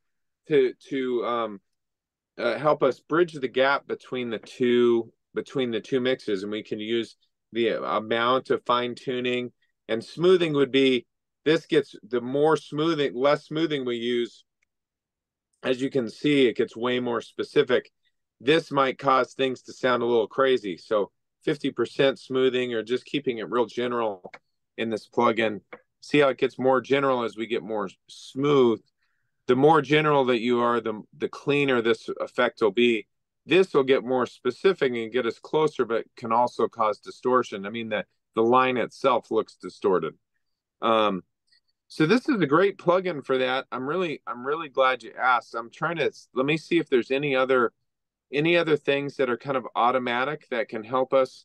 Oh, one other thing that I want to highlight in this plugin, if you are only concerned with matching the high end of a mix, the low end, we know that Stormzy's low end is going to be bigger than Bruno Mars's. We don't need the EQ to be worried about, matching the low end, but we could use some help with the high end. All you'd have to do to get Ozone 11 to focus on the high end for you and only adjust the high end is we'd take this, which is basically the low boundary of where it's affecting, and see how it's stopping it. It's no longer when we pull it up, it's taking out any correction. And so what we're going to do is we're going to pull it up to the high end. And now our correction, this is totally flat. Our correction is only happening in the high end.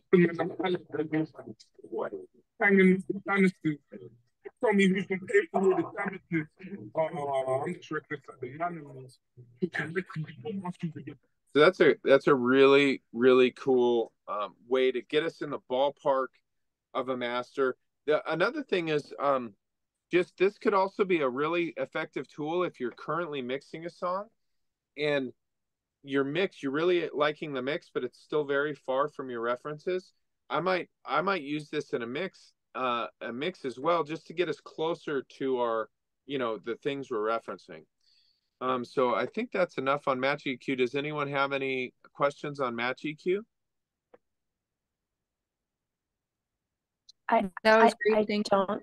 Sorry, but I just had a question because you mentioned the limiters real quick, and I wanted to make sure I understand if it's just about putting the dBs louder as a whole, like for the whole song, and if that's the case, why did we use 2 limiters and then just put the 3 dB in that one limiter? Because from what I saw, that was a possibility as well. It is a possibility. I think when we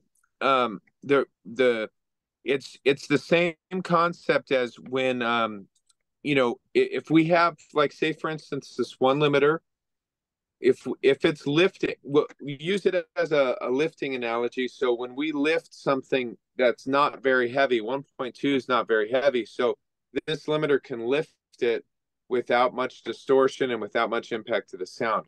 Now as we increase this, I'm gonna put this in auto gain mode real quick, and we're gonna listen to the distortion that happens the harder we push it.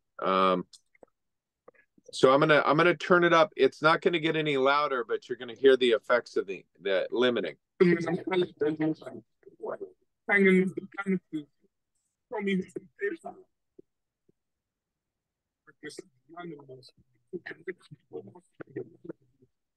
And here it is with all the distortion.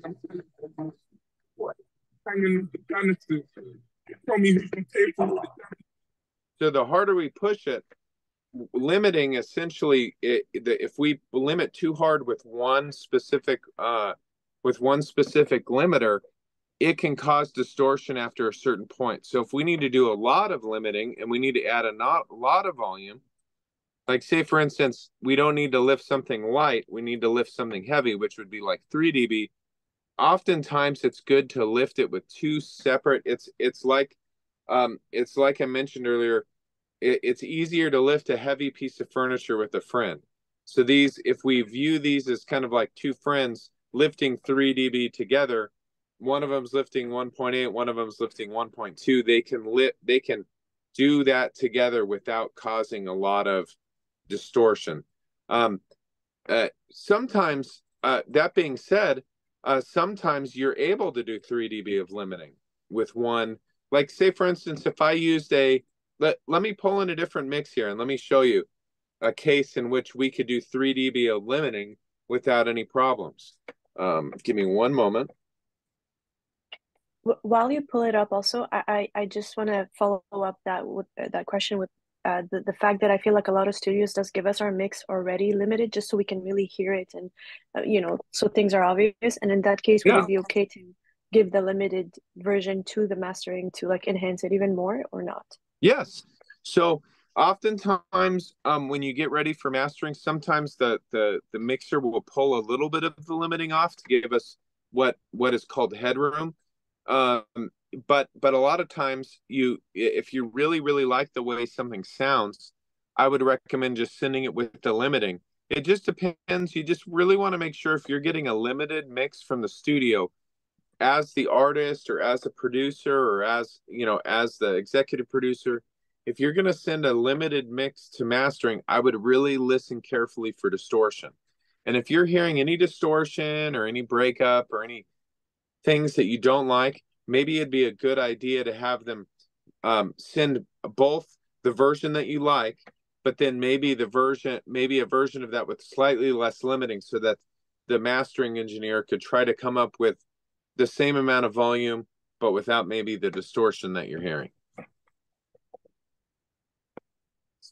If that makes sense, like just backing it off a little bit, just a little bit to give the mastering engineer space to make it better. Makes sense. Thank you. Wonderful. While I'm pulling this up, does anyone else have any other questions? Yeah, I think since I'm trying to digest this as a person that's taking mastering for dummies, because this is the first time I'd ever do it. So I don't even want to say apps, programs that you think we should download for a start should be FabFilter Pro Q3, Isotope RX, the de-esser, and Ozone 10 Imager.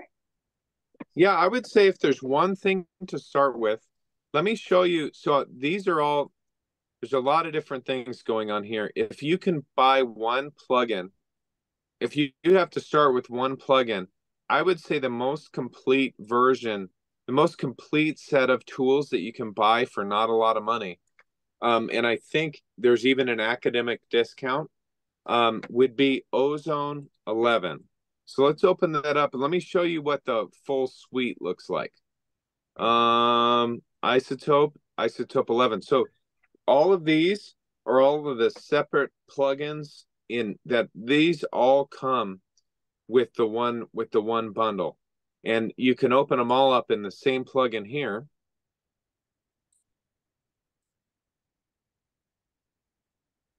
Look how pretty that is. Okay, so if we had one plugin, I'm going to remove all the things that we've been doing.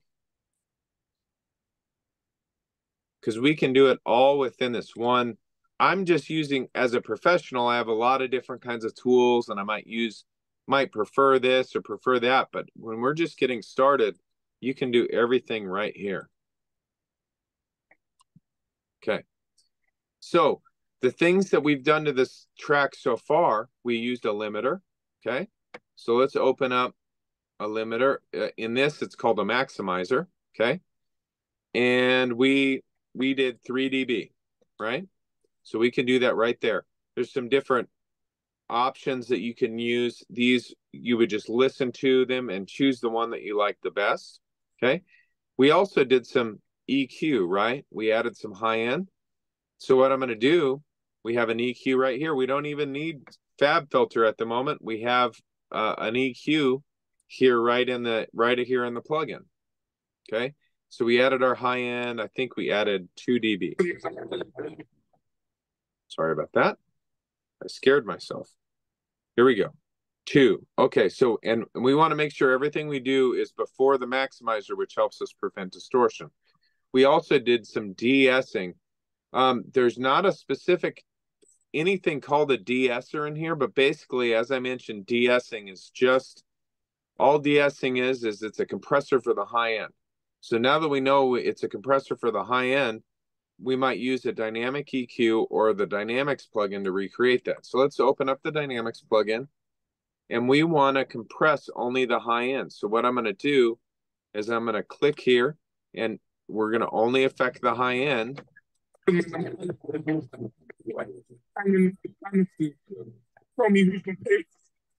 So basically what we're doing, hear how that's compressing the high end? Yep. So essentially, sorry, go ahead. I was just saying, yeah, I was agreeing. Oh, wonderful, wonderful. So this is essentially our de-esser now, all within the same plugin. And we added some width before. We talked about adding width. We can do that same thing here. We have our imager. We even have presets that we can get started. So gentle width is a really good starting point. It's kind of like what I showed you earlier and all of these have the cool thing is about all of these plugins is they come with these, each module comes with a already a set of presets that could get you started. As a starting out mastering engineer, you might want to just go through some presets and see if anything catches your ear. So we could try some of these. Please. Yes, yeah, absolutely. Okay, so I wanted to ask you, do you know the plugin Sound Clipper? Sound Clipper.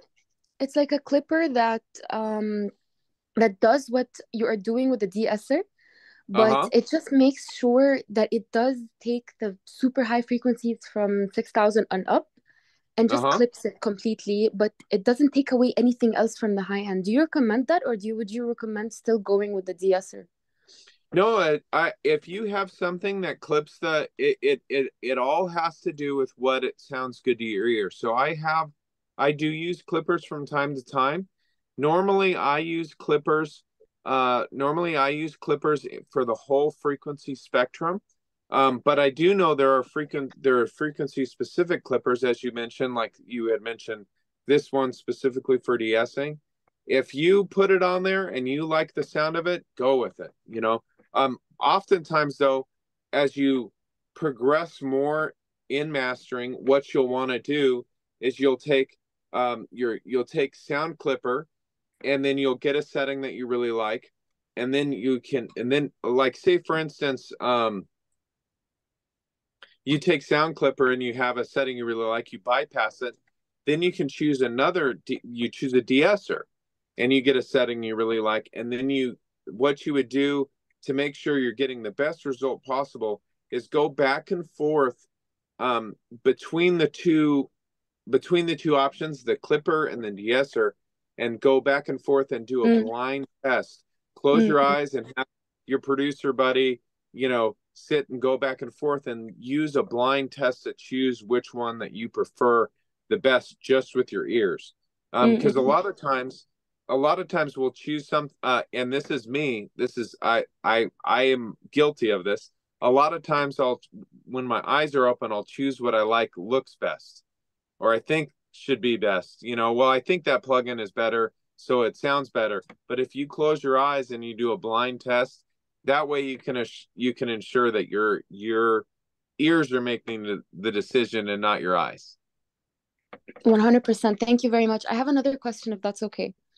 Absolutely. So I have been, I'm unfortunately like, we are 40 girls. I just want to give like a quick introduction about us, since we didn't get to, but we're 40 girls. Some of us are planning to be mixing engineers. Some of us are trying to mix and master demos of their own songs so they can give it to the engineers. And some of us are just trying to understand the fundamentals and the mechanism of everything so they can have better saying and better understanding when they're working on their music.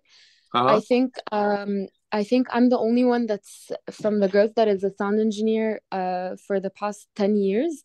However, this is a very interesting session for me because you keep saying things and like the logic behind it and everything that you're doing, and I've been doing it without knowing that I'm doing that, if you know what I mean, like with copying the EQ, for example, or referencing specific songs. So I just wanted to ask about the loudness. I know that you didn't completely dive into that, but I understood completely how you copy EQ and how you can copy some sort of the frequencies to an extent. But what about the loudness? Like if we want to sound like sicko mode, if we want to have the loudness of a track like sicko mode, or like the loudness of another track, how do you kind of reference that, but also in a way that keeps the punchiness and the crunchiness and not just take away from the not over compress it so we can make it louder, you know what I mean? Absolutely. So this is it's a balance between, anytime we're talking about loudness and clipping and these things, it's a balance between loudness. The harder we push in loudness, the more distorted it's going to be, or the more we sacrifice dynamics. And it's a balancing act between the two. But I can show you, if everyone wants to see that, I can show you some different, we'll dive into that right now. So there thank are, you very much. Absolutely. So there are different versions of limiters and clippers and compressors, and some are dirtier and more aggressive, and some of them are cleaner, but they don't get quite as loud and don't maintain so the more punchier something is, the more the more potentially distorted it can be. So the less clean a limiter, typically less clean limiters, they do really well making things loud, they do really well keeping things punchy, but they aren't the best at keeping things clean. So what we have to do is balance between punch, loudness, and clipping. So I'm going to pull in this other mix here. Here we go. This might take just a second to load. Can I interrupt that second and ask a question? Yes. Really quick. Okay. Do we master the songs after we render them, after mixing, or do we master them while mixing? I don't know, like in the same project, or do we like bounce the track and then master? You can do some mastering while mixing. In fact, it could be helpful because it could help you get the volume louder during the mixing process. But at some point, you definitely want to bounce and render the track out and pull it into a session just like this, so that you're not tempted to be thinking about mixing and mastering at the same time.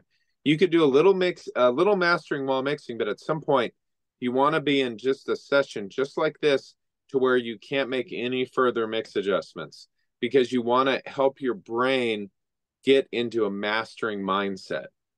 And if we can't fully get into the mastering mindset as long as our brain is thinking about, oh, I need to tweak that kick drum, oh, I need to edit that vocal, we need to leave, because if you're anything like me, I'm a perfectionist, and I no matter how much I listen, there's always something else I want to tweak.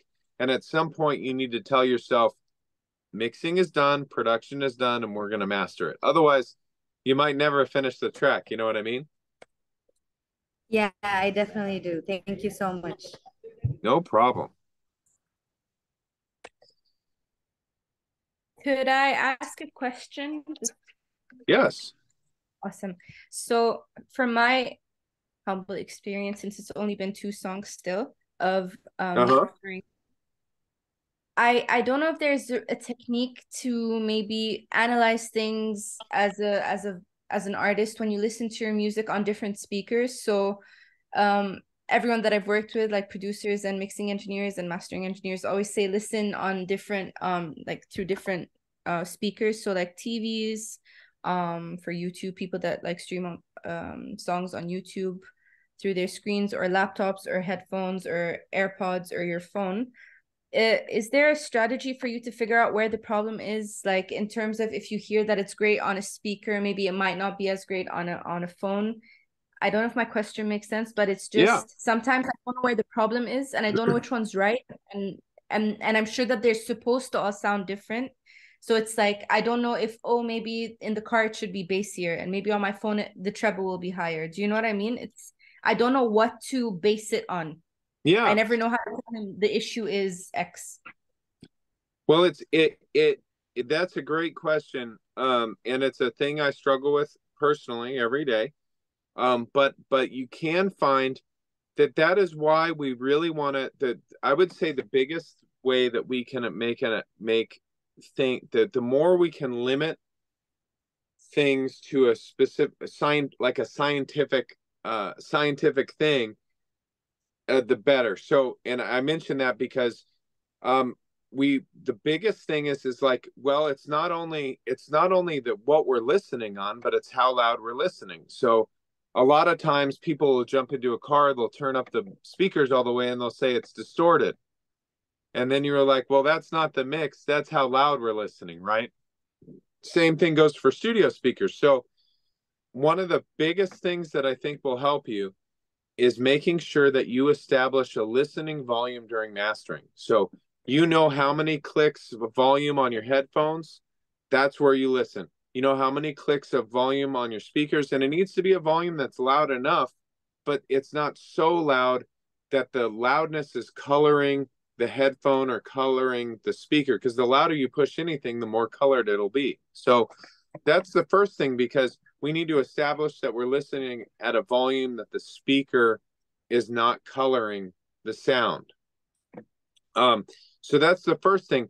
The other thing is I think contextualizing the speaker with these references. As I mentioned, I listen to the same references.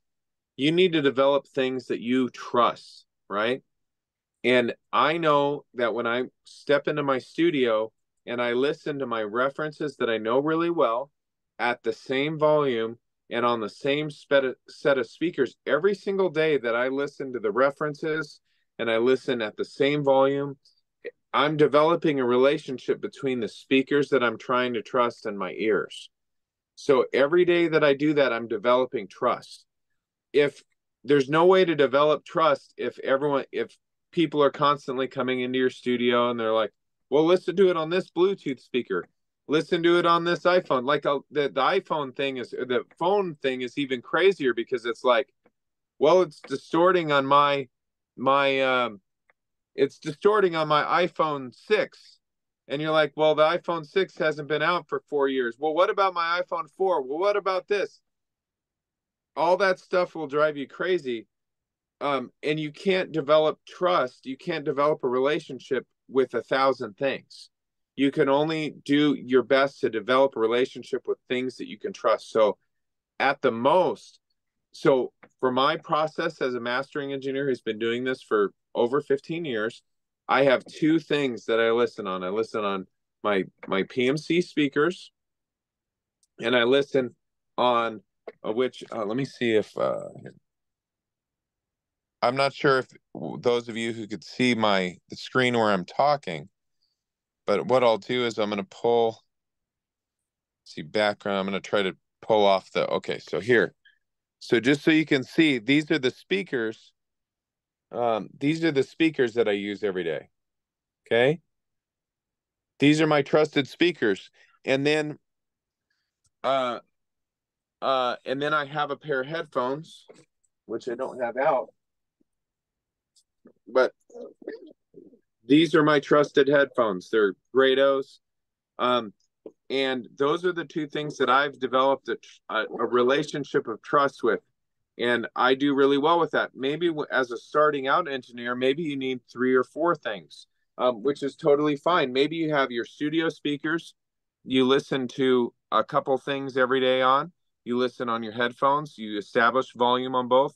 And then you also know what those things sound like in your particular car.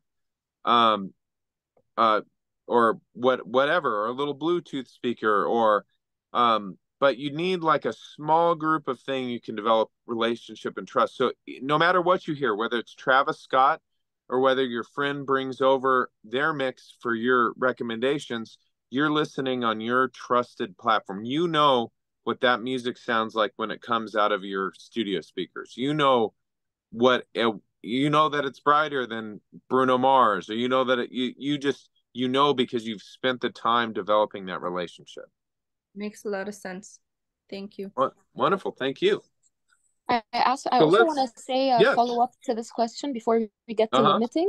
But what I love about SZA is that SZA's music is that actually when it comes to volume, which is very not standard like, but a lot of the SZA songs are not as loud in terms of volume, not in terms of anything else, but in terms of volume related to other tracks that are in pop or in rap or in R&B. And that makes a lot of sense because this is what the track needs and what her sound needs. It kind of needs this vintage. The louder it would get, the more it would lose of her character. So I want to know your opinion on, do you always have to reach and struggle to get to copycat your references volume, or sometimes it's okay to master or to finalize a song that just can't go any louder, like any little bit louder or limiting that you're going to be doing is just going to ruin the song? Is this sort of a mentality that we should start having as well? Like, it's okay that my song is not as loud as this song, but it's just perfect the way it is right now. Yeah, I think within reason, so it's a balance, you know. So SZA is very confident in herself, and she's very confident in her music. She's very confident in what is coming out and she's creating. So that confidence allows her to not have to chase to try to be like everyone else. SZA's just trying to be like herself. And that is a really powerful thing because she trusts that the music that she's making, regardless of the volume, is going to be great. A lot of people don't have that confidence in their music. And I'm sure we've all been there. We make a song and we really like it, but do we think that it's as great as everything else that out there in the world? And that's where loudness comes into play. So people will make things louder to help the marketplace think that it's just as good as everything else. And so it's a level of confidence. I would say that in the best case scenario, not worrying about volume is really, really good because we're trading artistry. We're trading. If we're super worried about volume, I would say that we're not even really worried about volume. We're worried about our song being good. Because we're worrying about being loud enough. It's like, well, it doesn't matter if it's loud enough. If it's a great song, people are going to listen to it, right? The loudness comes into play, you know, with today's playlistings on Spotify, with all the things that we deal with it coming on the radio and seeming exciting enough, all these things.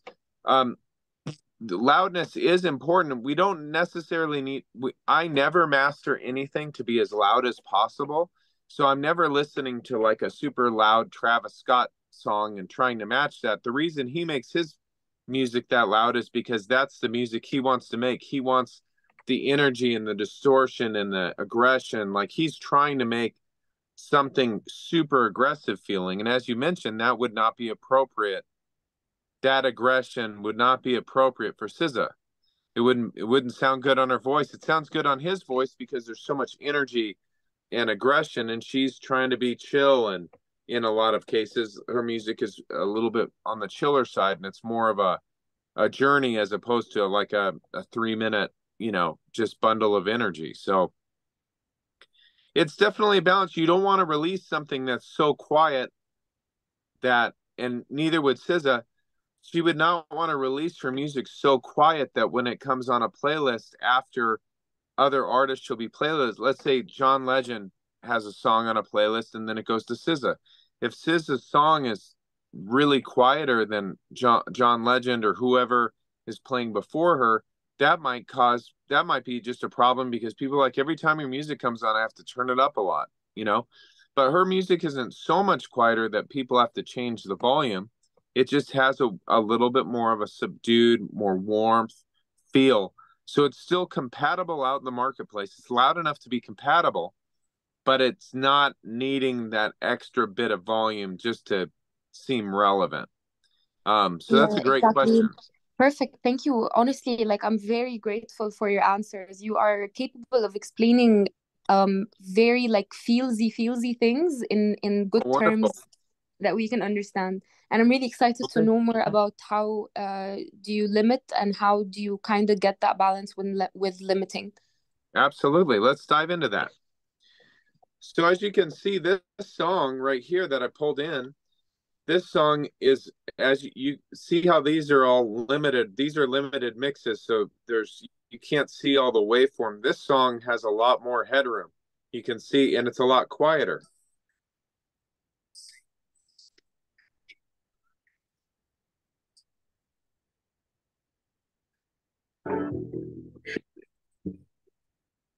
That was the way I found that trick. So this song is a lot quieter than the Stormzy track, so we're going to need to do a lot more limiting. And what I want to do is use styles of limiting that aren't too clean, but that are we want to maintain the punch, but we also want to do it in a way that is not going to distort. So the first thing that we're going to do is we're going to use a clipper. And I would recommend, when we have to add a lot of volume, clippers are a really good way to, modern clippers are a great way to add level, but also still maintain punch, and also still, make loudness. Because a lot of times, if we choose too clean of a limiter, we're not getting the volume or the punch. We're sacrificing punch and not getting the volume. So the first thing that I would personally reach for, and this is a personal preference, is I like something called Fire the Clip. And this is not available in iZotope, Ozone, but there are similar clipping styles. If we wanted to choose something in iZotope that we could use, what we might do is two clipping options in iZotope is we could use a maximizer, and we could choose a clipping style of limiting. So that would be kind of similar to this. I don't think it's quite as good as this, but it would work. We could also use, here's another clipping style. If we go to modern in the vintage limiter, and we turn the character down to super low, which means in this case, and I just know this because I've read the manual, but basically in this case, the faster we go, the more clipping we're going to use and the less limiting. So there are ways to do this specific thing in iZotope, but I prefer Fire the Clip. And so what we're going to do is and even within the clipper, the harder that we go, the more punch, the more level we're going to get, but we just need to make sure not to get distorted. So let's push. These 4 different styles I'll just mention up top are just different flavors. I prefer square because it maintains the low end punch.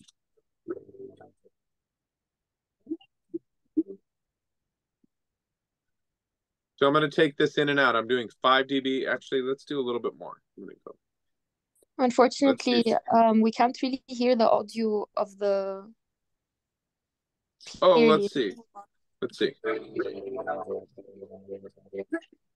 Is the stream still working? Yeah, the stream is working. We can see the screen. Yes. However, like, it's not capturing the input in. It's like putting the jack of the headset halfway through, you know, it's like a bit Yeah, muffled. when I press play, I'm gonna go ahead and mute my mic. I think it's just it's my two streaming.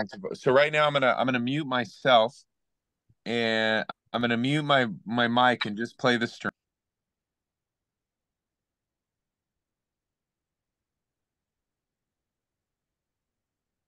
No, there's no audio coming out of the program at all.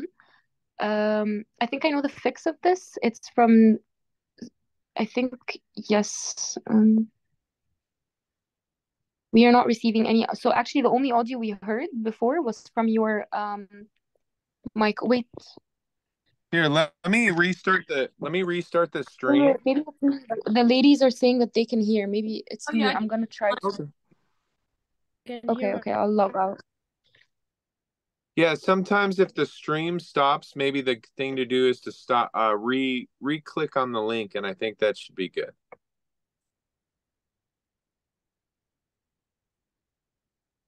But I still think I'm going to mute my mic though when I'm playing back, just so that we don't get that double.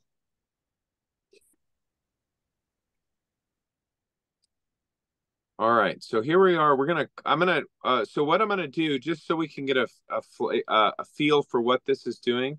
So as you remember earlier, we were only doing 3 dB with a limiter, and it was a lot for the limiters to lift that 3 dB. Well, we're doing 6 dB with this clipper. Let's hear what that sounds like.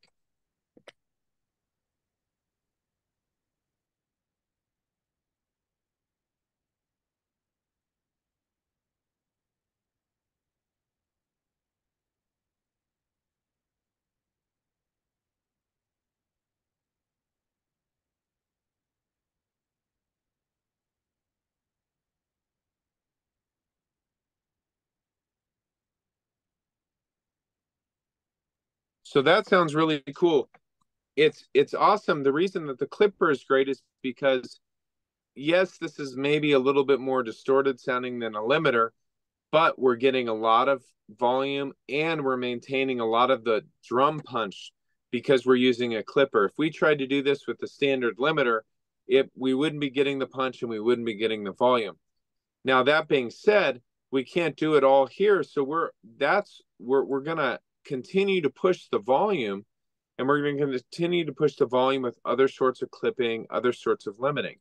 So I'm going to pull open our fab filter that we were using earlier. We're still going to use that for let's put that for 1.2 dB here.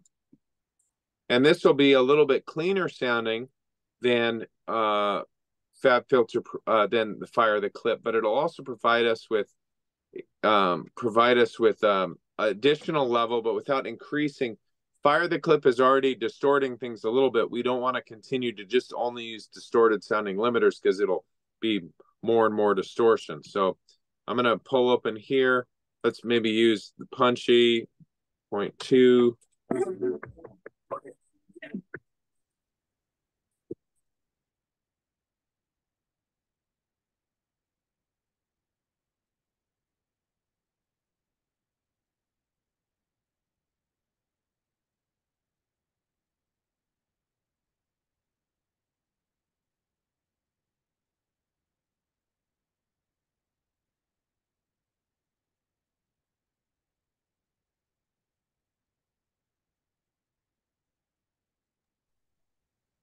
So as you can see, that's a clipper and a limiter together, and that's a really good result. And if we compare that, let's see how far we have to go in terms of volume. I would imagine we still have to keep pushing the volume. Let's see.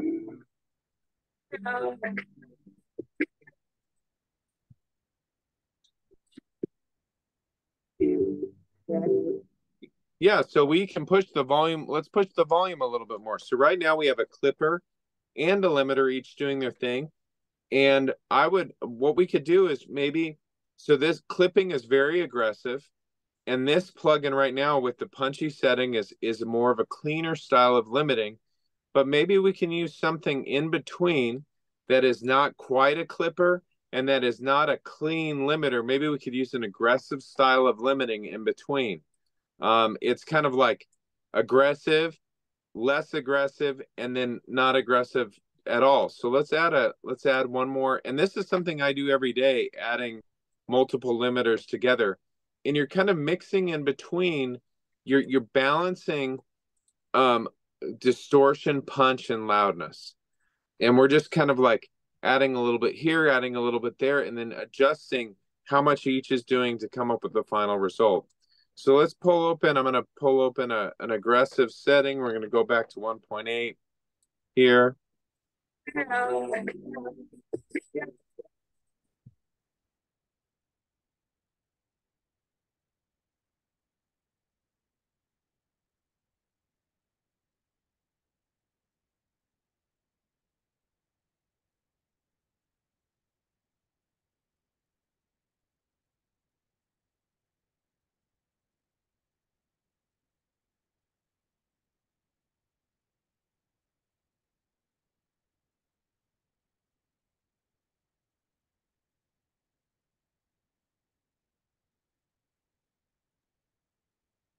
Awesome. So that's one way of doing it. Now, say for instance, if we were just in isotope, if we were just in isotope RX and we needed 3 different styles of limiting or clipping, let's see what we can do with that. So I'm going to pull open here that plugin that I was saying, if you had one plugin to just use this. So let's do that same thing here. So we need multiple styles of limiting. And say that one more time. Okay, there must have been a glitch. Okay, here we go. So I'm going to do multiple styles of limiting and clipping to achieve the same volume that we did before. So what I'll do is, I know we need our maximizer, right? And we're going to do 1.2 dB here. And let's get another limiter, our vintage limiter here. And we'll do 1.8 here, just like we did on the middle version. And then I don't think they see, the one thing that they do is they don't allow you to use two of the same things. So what we're going to do is we're going to add another ozone 11 before this. Yeah, I just wanted to ask, should these be done in a specific order, or does it not really change the outcome? It does change the outcome. So I would recommend starting when you have a file like this that needs a lot of volume. I would start with a clipper and follow it up. I would start with a clipper that is doing a lot, and then go lower amounts of limiting as you get towards the finish line. So as you can see on this, like say for instance, is if we, in this case, I'm going, the last thing is 1.2 dB. The thing before that is 1.8 dB. And then we're going to add something to drive into these two things that's probably going to be closer to 6 dB. So I would go from biggest to smallest, because the further you get down the line, the denser and the harder things get to maintain. Makes sense.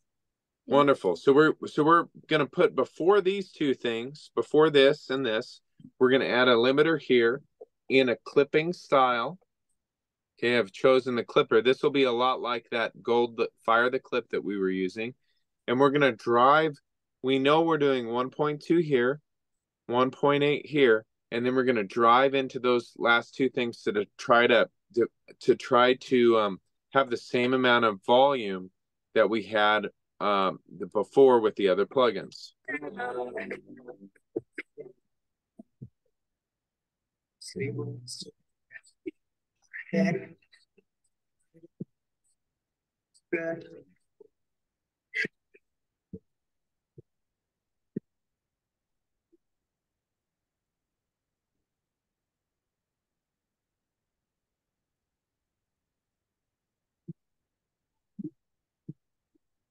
So I'm going to leave this, let me see.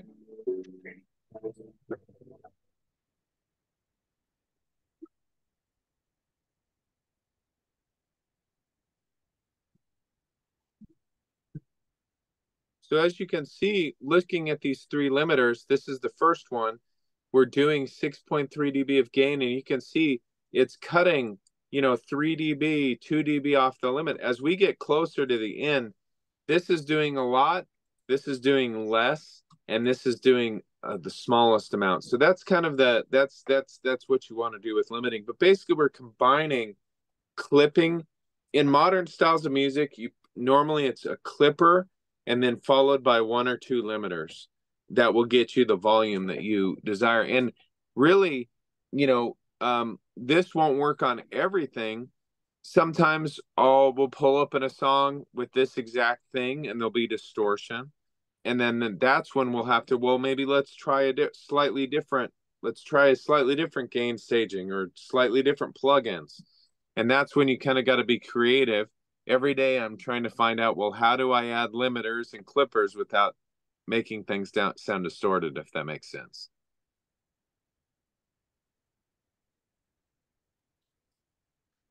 Amazing. Yes, a lot. So thank you very much. I know. Yeah, thank you. I think Gina had a question and Sandra had a question, maybe. Go? Okay, go, Gina. Yeah, I just wanted to, sorry, girls, I just wanted to say a final closure to my original question. So, okay, so EQing and then basically let's call it compressing, which is limiting, and the clippers. What is your final step, or is it just the balance of these two elements? The final thing, it typically is a limiter, or in certain cases it's a dither, but that's kind of more, we really don't need to go into dither. Dither's kind of one of those things like super audio nerdy people like me argue about dither, but it really is inconsequential in the larger part of things. Normally the last thing is the limiter, and the reason the last thing is the limiter is because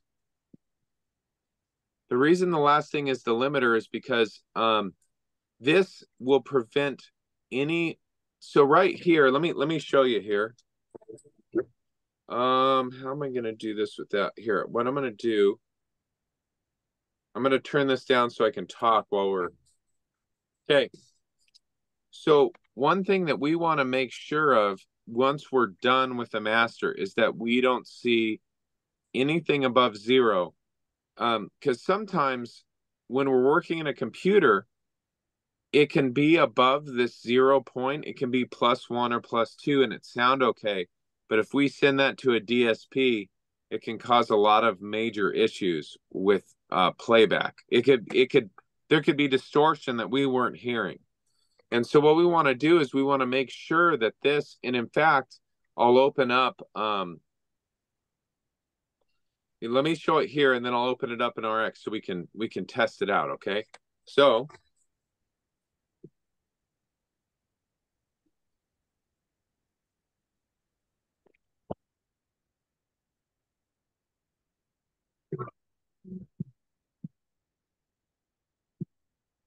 see how we're seeing this?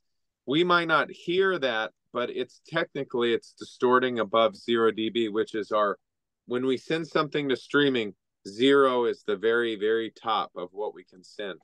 And say, for instance, if we accidentally send it away like this, with this sort of distortion, I mean, we hear it now, I'm just pushing it for that. But one way we can check, so let's say, for instance, we're done with the master and we head back over to our the program I was using before, Isotope RX. So I'm going to open that back up and let me show you where we can check for distortion there.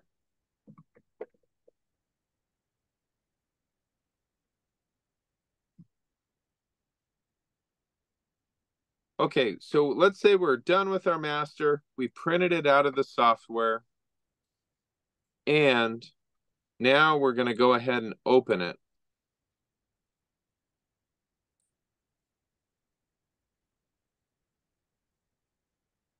Oops. Give it a second to respond. Whoops. Computer issues are always the funnest issues.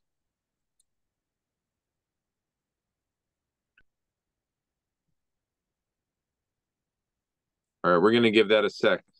So basically, when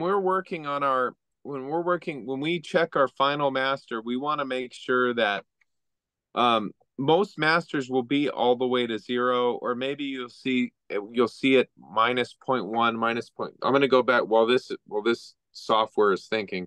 I'm going to come back over here. A lot of times the final limiter will allow you to choose an output level. Right now it's at max loudness, it's at 0.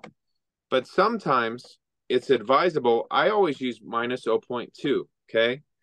Minus 0.2 allows us to have a little bit of headroom for, it's not max volume. And I find that adding a little bit of ceiling, a little bit of space to the top of the file allows streaming to sound a little bit better. Not doing, just like we discussed, that we don't need to be as loud as Travis Scott on everything. Sometimes we can have a better result when we pull down this ceiling. And what this does conceptually, let me show you.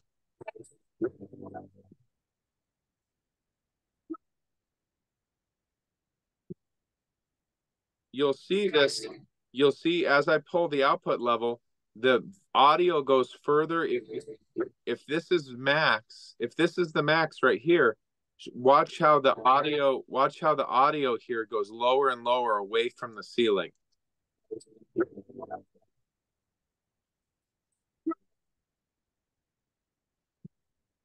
This is what is headroom, and we're allowing for headroom. We don't need this much headroom, but also sometimes adding just a little bit there to allow, because what's going to happen is we're going to export a WAV file from this, and then when we send this to DSPs, they're going to convert the file to their format, to whatever format they use to stream. When we have this all the way at 0, all the way up at 0, even though it's not distorting now, as soon as they convert the file to the format that they use to stream, it will cause things over 0 to happen because the file's being converted. And that's why I would just recommend, I know this is really heady and technical and stuff, but adding just a little bit of, in your own masters, adding a little bit of space for the conversion to have space to happen without distortion is a good idea.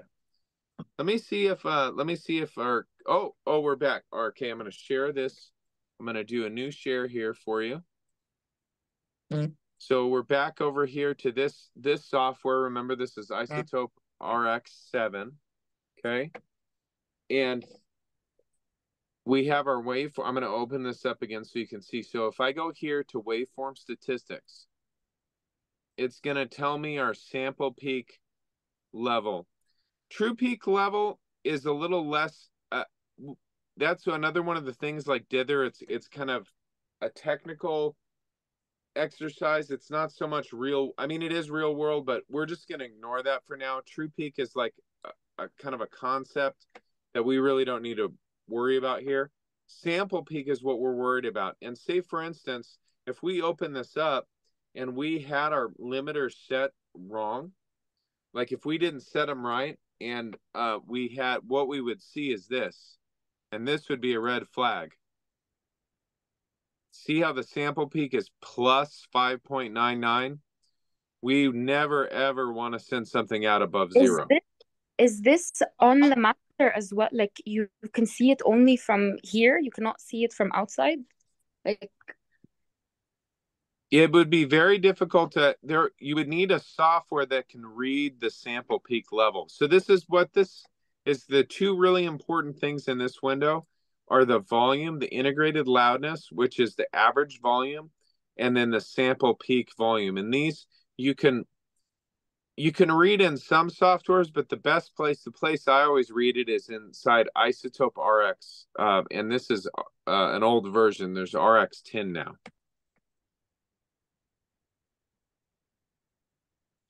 But the only other way to read this would be within, like, if we jump back over here, I think, let's see, am I streaming? I'm going to let go of the other share real quick.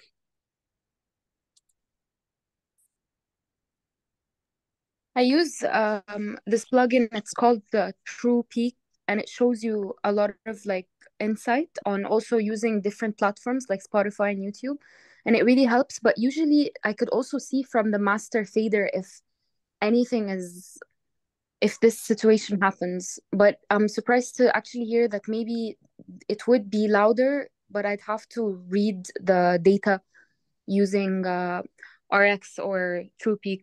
Like I have to always double check. I always double check it. That's a good point. So there are, if we wanted to read even within Ozone here, there are plugins that you can read this loudness stuff. Like if we go to, where is it? Give me a moment. Insight.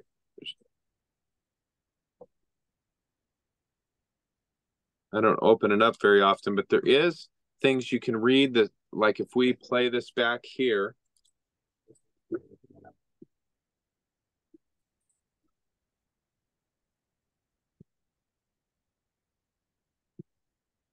So it's giving us the integrated loudness. It's showing us the peak, the true peak level, which is a little over 0. So there are ways to read this stuff within the software, which is correct.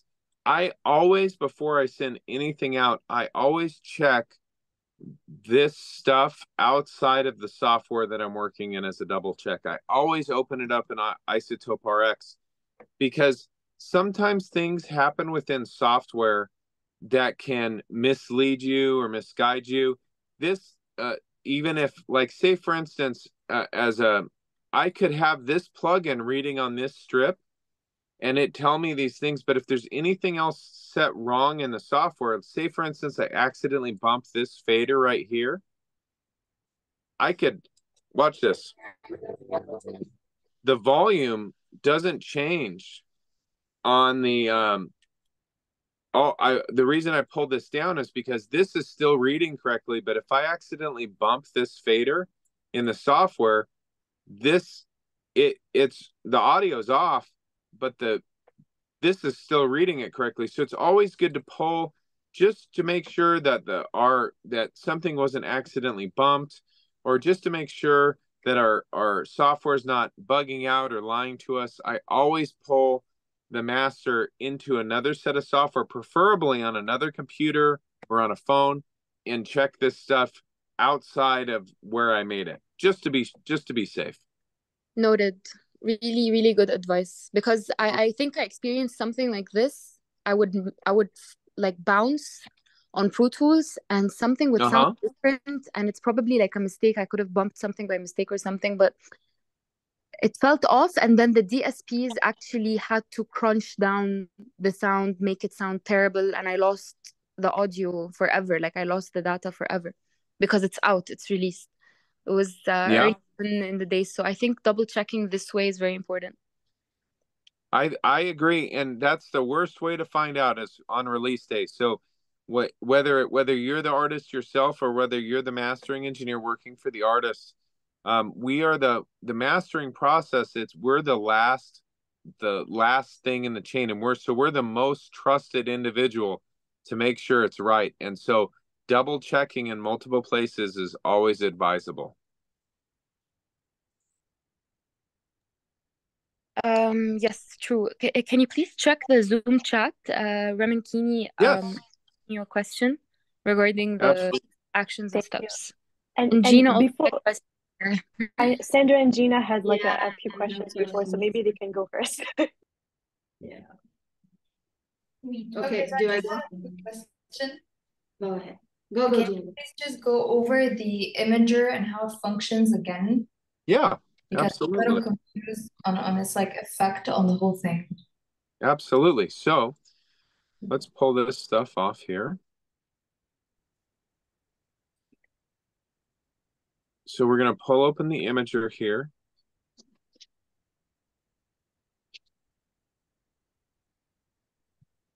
So right now the imager is set. As you can see, these are grayed out right here. These are grayed out, and then we have one slider here. And that's because the imager is acting on the whole. It's the whole. Here, I'll play it for you here.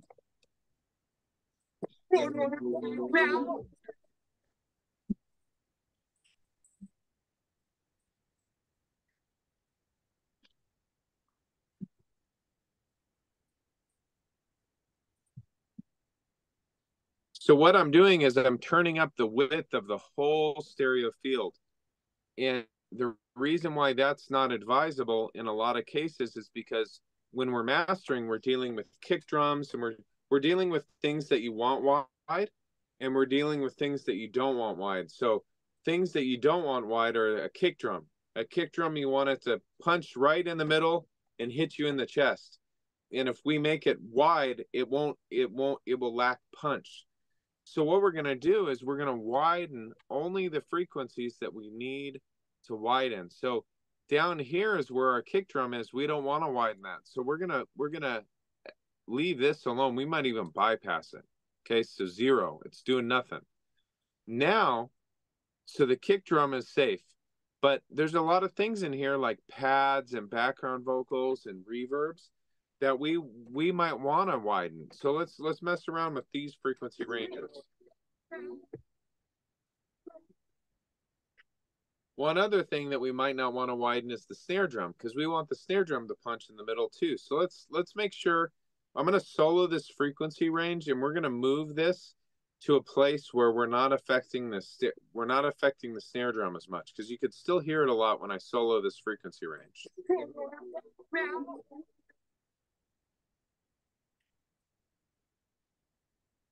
Hear how when we move this away from these frequencies, we're protecting the kick and we're protecting the snare. But now I hear a lot of things here. You could hear the top end of the pads. You can hear those vocal reverbs and effects, and maybe that's what we want to widen today. So let's give it a shot. I'm gonna make an extreme example of this and turn it way up.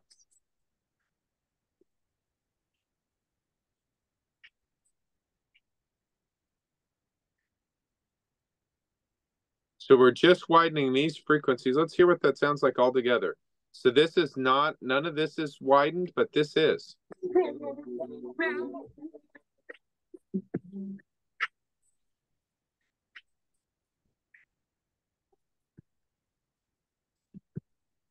Now that might be a little difficult to hear on the stream, especially if you're listening on your laptop speakers right now. It might be difficult to discern because the laptop kind of almost sounds kind of mono. On a pair of headphones, though, or on a pair of studio speakers, you would really hear those high-end frequencies get wider, which is really cool because it gives us a sense of space. You could also break this into 3. We could not widen this. We could widen this just a touch. Let's say like 4%, and this we go 10% or something. But this you just all adjust by ear and to your taste. There's also these other options, stereoize. If this doesn't get you stereo enough, if this is not feeling wide enough, you can use these. These options are like put it in hyperdrive, so to speak. You know, go a little, take it even further.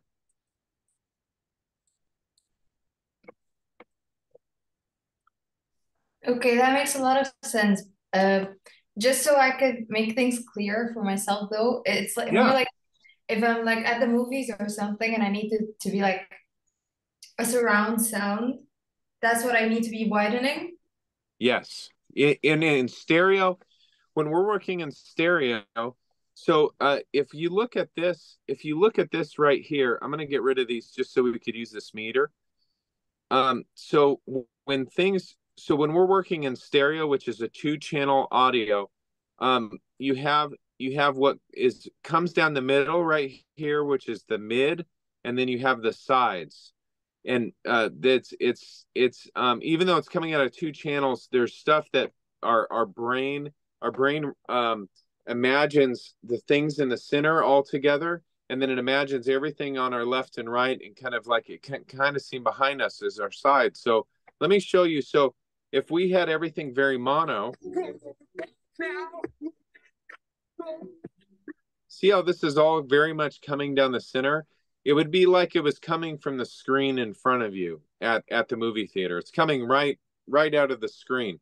And as we increase this, the more information we see over here and over here, it's more coming from the sides. And sometimes our ear will even think that's coming from behind us, like in a movie theater. Now, just because it's not, one's not good and one's not bad, but it's the balancing between what's coming up the middle and what's coming up the sides. If you can balance what's punchy and what's hitting hard, like in a hip hop beat, you want all that stuff coming right up the center, right out of the screen. And then you want to balance that with things that are coming out of the sides here, so that you have a balance between punch and heavy hitting beats, and then but also space and width. Yeah, I got it now. Thank you so much. Wonderful. Thank you. Hey, can you hear me? Hello. Okay. Yes. So I had a few questions. So I'm starting to understand the technical aspects of mastering. I kind of want to understand more of the artistry, you can say. So when you're mastering a song for an artist, do you want it to sound more like the artist, or is it more for the song, like how we want the vibes for the song to sound like? Or is it both combined, like how we want the song to sound for the artist? Does that make sense? It makes perfect sense, because a lot of times if I work on one song for an artist, let's say I worked on a song for the artist a year ago, and then the artist brings a new song, and I try to make the new song just sound like the old song, that might not be the right thing, right? Because the artist is doing something new. So it's always, a lot of times you'll hear the artist's sound changing over time, and you need to use your innate gut sense, like the feelings and your intuition, to decide how much does the new artist sound need to change more toward what they were doing before, or do we allow it to be something new? Sometimes you ask the artist, hey, do you want, sometimes it's a conversation, I'll ask the artist, hey, this new direction, it's super cool, but it's also a lot more aggressive than your old sound. Do you want to make this less aggressive like your old sound, or are we doing something new? And oftentimes the artist will be like, I'm doing something brand new. Don't even listen to my old song. I hate it. And then we're doing a new thing, because oftentimes artists hate what they did before, or think it's old, even though people love it. And oftentimes it's serving the song and the record that we're working on now more than it is adapting it to any other preconceived idea. Okay, that makes sense.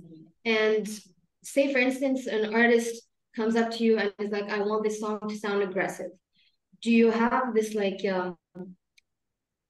guidelines that you follow? Like, okay, I'm gonna crank this, I'm gonna use this, or is it different for every song? It can be a little different for every song. I have things that I gravitate towards, just like I pulled open, like things that I gravitate towards. I always have fire the clip. Like oftentimes when I open up let me open up here, I'll show you. I oftentimes start with a,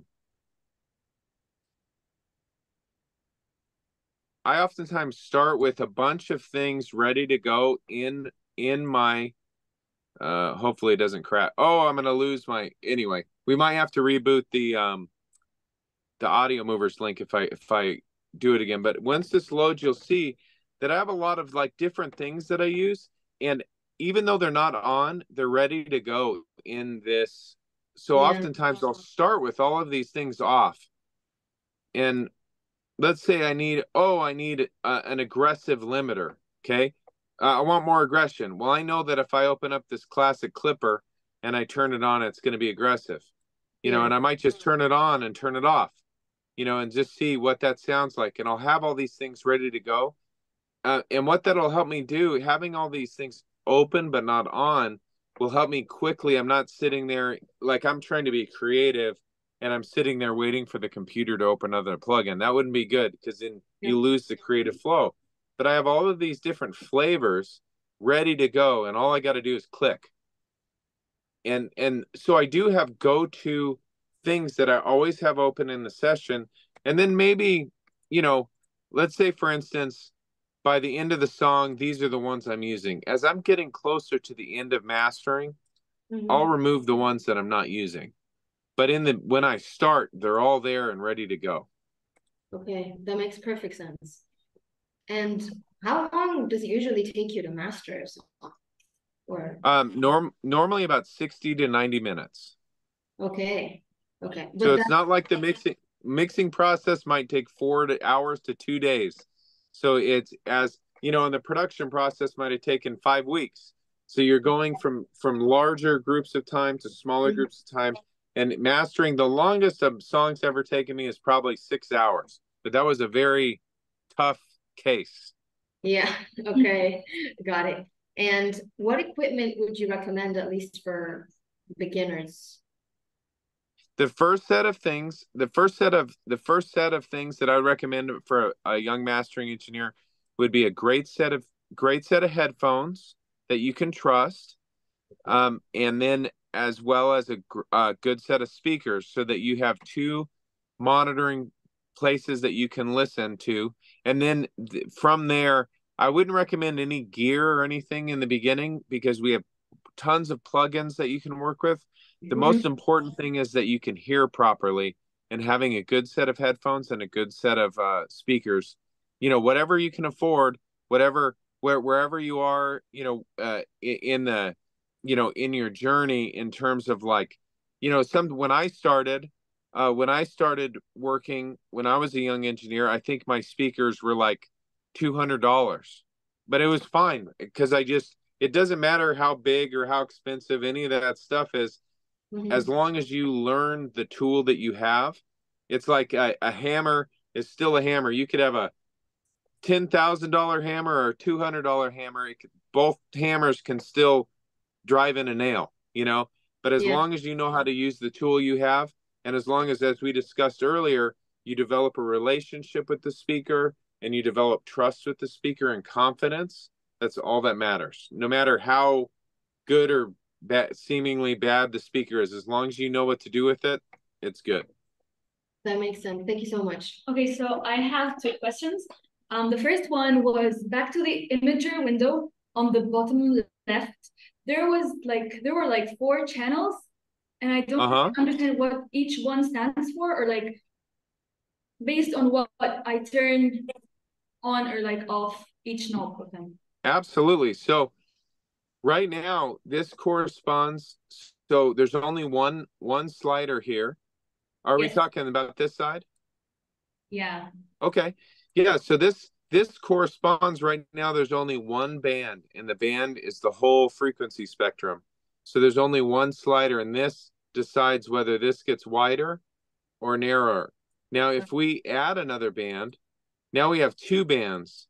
So this corresponds to this one, and this corresponds to this one. So say, for instance, we don't want this to get any wider at all, because we want to maintain the kick drum. We leave this at 0. We don't want this doing anything. Now, when we click on this one, we can increase the width just on this frequency spectrum.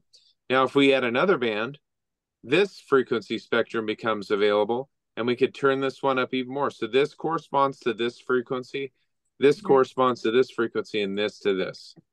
Great.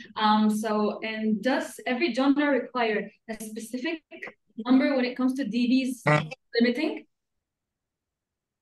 Say that one more time. Sorry, I cut out. Yeah, sure. Does every genre require a specific number when it comes to dBs and limiting? Well, I would say generally yes. So there are targets. We'll call them targets, and they're general targets. They aren't hard and fast rules, but a lot of times when we're limiting for this integrated number, I'm going to play a little bit here.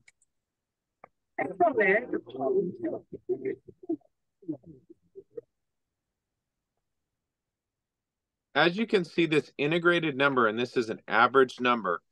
This is our typical, this is the main way audio and music is rated for loudness these days. And when you have we'll say a very loud hip hop master is normally between -6 and -8 LUFS. Pop songs are typically between -7 and -9. And then acoustic song, like a lesser, we'll say things that aren't quite as loud, like an acoustic guitar, like Americana, or like maybe different kinds of music that isn't like pop music might be -8 to -10. And so what you'll see is that those are good targets. They aren't hard and fast rules because not everything is quite the same. But I will say that we definitely don't want this number to get super high, like -5, -4. That can cause problems.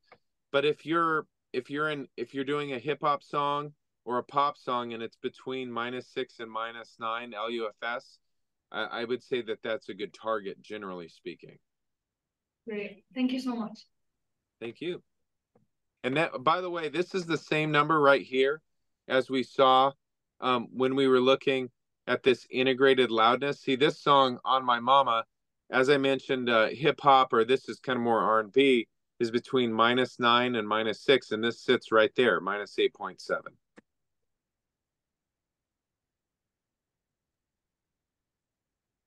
May I go next? Yes. Thank you. Thank you very much for all of this. It's been very educational, and I feel like most of us are probably never going to be sound engineers. I know I'm one of those people, but it was great because now I can communicate directly and clearly to those incredible engineers that I do work with. So to summarize, the main tasks that a mastering engineering would do, and to communicate effectively on each step, if I need more or less of one of those things, may I just go through a list? Is that okay? Yeah. Okay. So EQing frequency is the first thing that we saw, and then adding one or multiple limiters to make the song as loud as possible. And then the imager was for width. So, and then de-esser is, I guess, is an as needed situation to kind of soften the S's. And then the clipper to bring down those, like, is it like the like harsh signals that are coming, or? So clipping, so I would think of, I see your list. Is this your list here? Yes, it is. Yeah, so I would put clipper in with the limiters, because clipping is a form of limiting, and basically clipping and limiting all in mastering sense is for adding volume.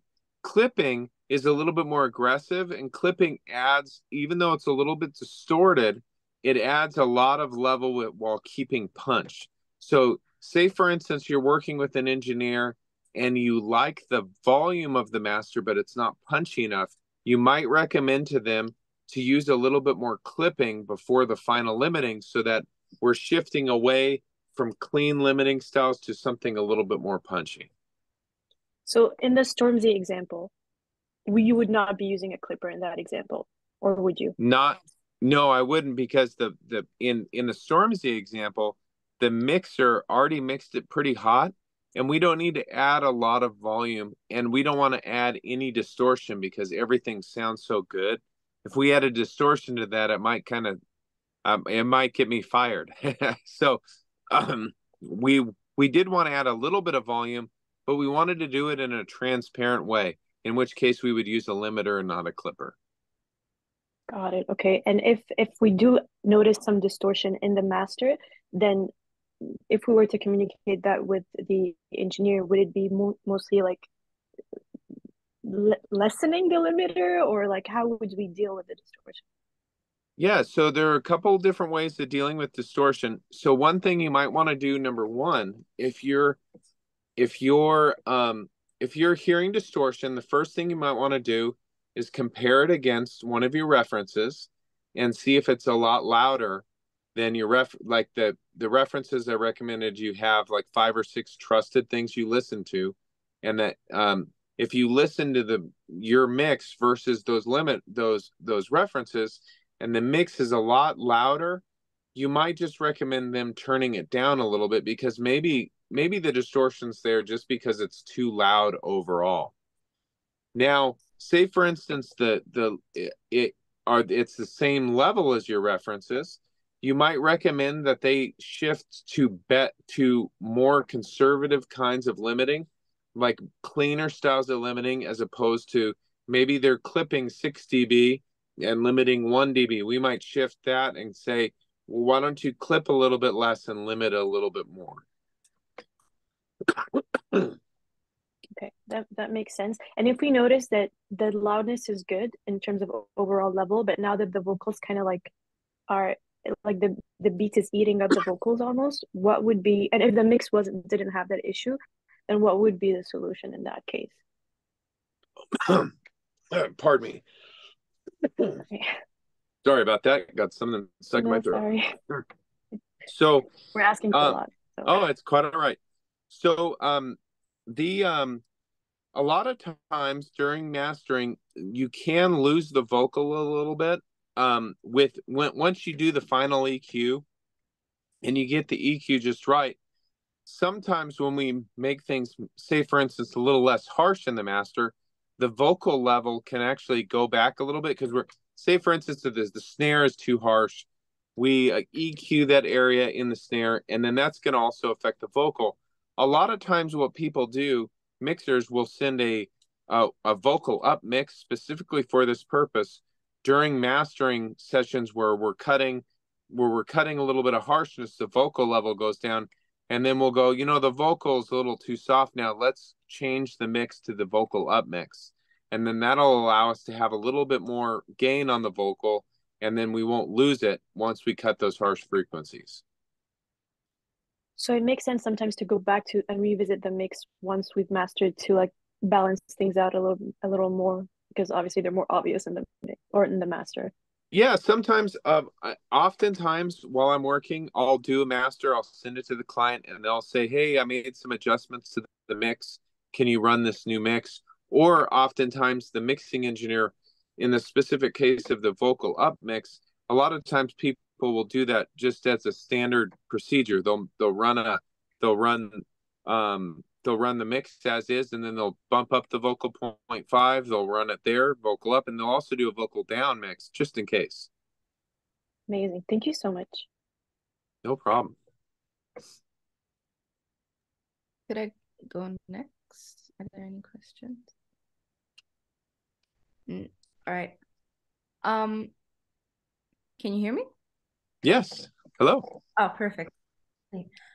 So my question was more about the process of how to put this all together. Most of my questions are, because I'm trying to make it as practical as possible from like an artist perspective. So as an engineer, do you usually receive a brief? So for example, a reference where somebody sends you their song and they're like, I would love for it to sound like this. Or do you have a meeting with the person that mixed the song? How does it usually go about in terms of like the artist communicating to the person that is mastering? So that would be my first question. Like, how do you guys establish a common objective together? And my second question was like, what are the keywords you could use to explain that or to reach that objective?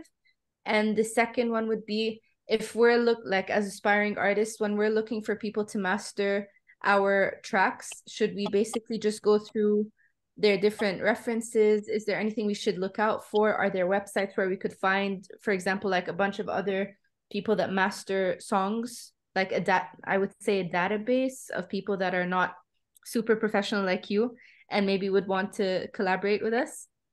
Absolutely. So I always find I'll start with your last question. Finding a good team is very important.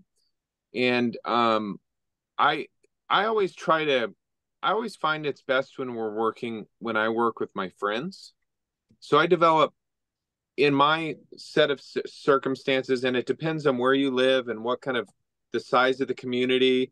Because sometimes if you're living in a small community, it's hard to find friends that you can work on music with. As opposed to if you're in a large city, you can, I'm sure in any large city, there's 100 mastering engineers, you know, so finding someone you could have a relationship with, and even if, like, a lot of times my career was built on friendships with other people around where I was. So when I started out, I was working with artists who were just starting out, mixers who were just starting out, and we all grew together. And I think that is the best, the most, I won't say the best, but the most ideal situation, because you're invested in each other's lives. It's beyond the music, and you're invested in each other's success together. You know, so you're trying to grow together. Oftentimes, you know, people grow together and then they win Grammys together and they go to do big things together. And it's like that. A lot of the times, the reason the people you see on stage in an award show have been working together for 20 years, and those all start kind of in those friendships.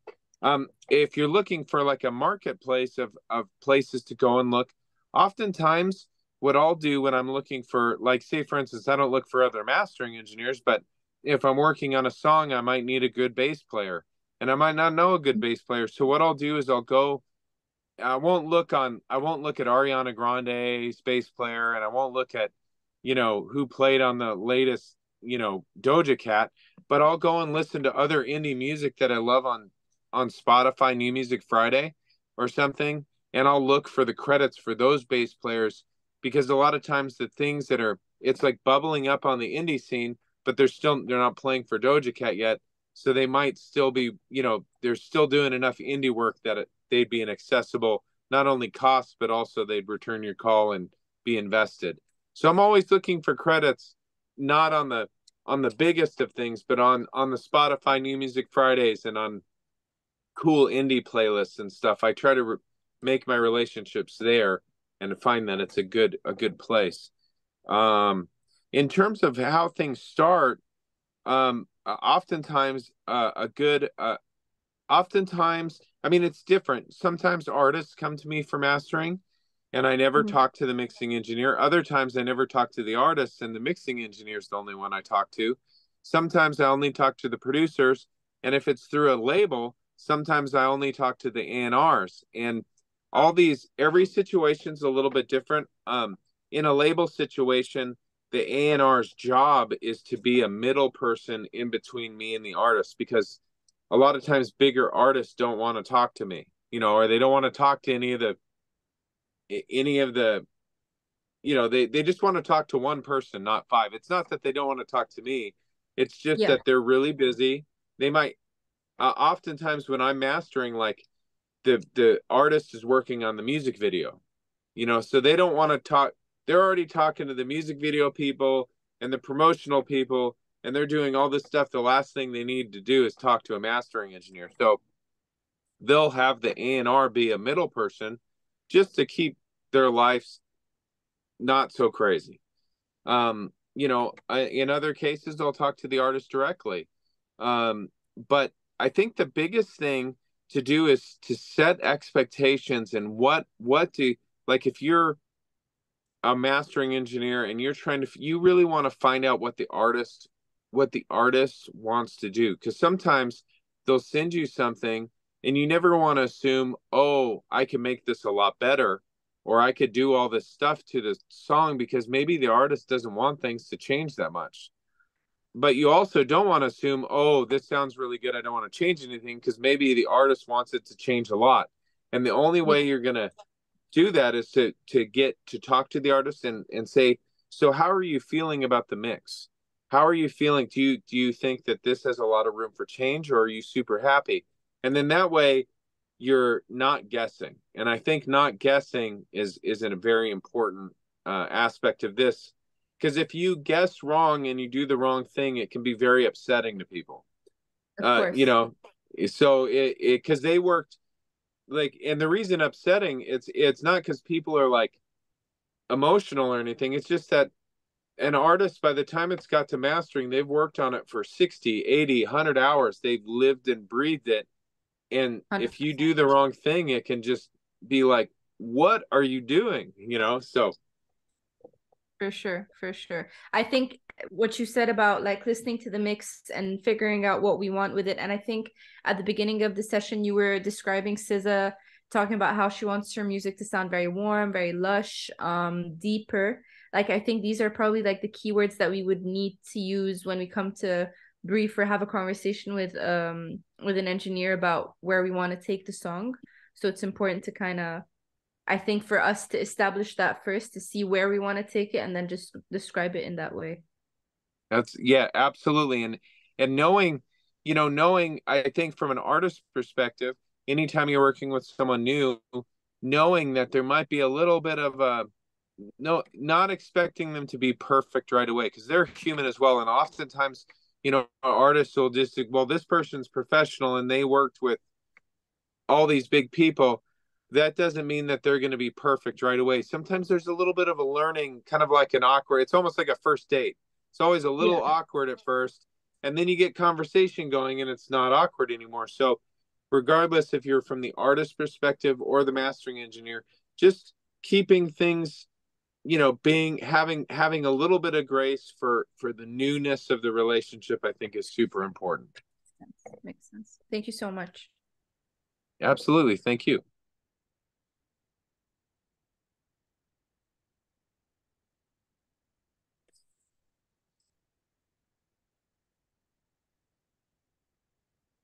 Any other questions?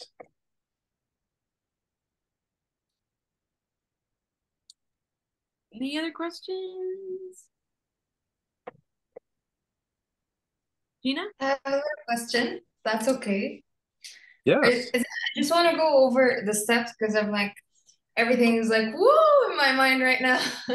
Like, where do I start? So, first of all, we start with the EQing and then the imager. Then we go over to the de-esser if we need it, if there's a lot of S's going on, and then we clip and limit as needed. I think that is great. I would start. So the first thing that I always start with is listening against trusted references. So we start there, and then the first thing that I would do actually is I would start, and you can't take everything's in the process. You do a little bit of it's not like we do all the limiting and then do all the EQing. The first thing that we have to do is we need to get the volume similar to the references so that we can compare in the same thing. So I would first start with the limiting and just get the volume of the mix close to the references. We're not trying to get all the way there because we can't get all the way there until everything's in place. But I would get the volume close, and then I would start working on the de-essing. Start working on the EQ. And then I would work EQ and limiting until we're very, very close to the references. Once we're very close to the references, then we can start to adjust the fine-tuning things. So I would say the EQ and the limiting, they're heavy lifting. It's a lot going on. We're getting it close to the references. And then once we get close, then we can do the fine-tuning things. And I would say the fine-tuning things are the imaging, the de-essing, and any other little, fun little magic things that we can do to take it over the top. But the two heavy lifting things we do first, it's limiting and EQ until we're close. Okay, thank you. That clears up so much. Wonderful. Thank you for the question. That was a good question. Anyone else?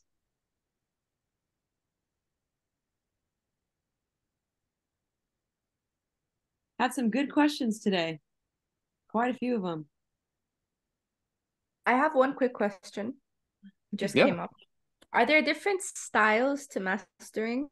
I mean, you know how you have different people that produce and then you can kind of tell like they love bass lines and they love whatever. Like, is there such a thing when it comes to mastering? Absolutely. Specific? Absolutely. So, there are a lot of, like, say, for instance, if you look at the top 10 mastering engineers in the world, you would see Randy Merrill. at the top, and he's at Sterling Sound, and he's a very pop. He's very he has a very particular pop style, and it works really well on it works really well on Taylor Swift, and it works really well on Maroon 5 and these very pop centric artists. But a lot of times people will not use Randy. If they're doing a hip hop thing, they'll use the number 2 guy, which is more of a hip hop centered guy, and he's Colin Leonard. And Colin Leonard does a lot of the Beyonce, and he'll do a lot of the hip hop and Quavo and all these guys who need they don't want pop sounding masters. He's from Atlanta, so it's very Atlanta hip hop, very hard hitting, very aggressive. And a lot of people go to him, and then you go down the list even further, and you have Chris Geringer, who is who's pop and like Randy Merrill, but he's a little bit more rock pop. So a lot of times you'll see Chris working on things like Dua Lipa, which has a more of a driven. It's not a very clean. It's clean pop, but it's also a little bit more rock. Yeah.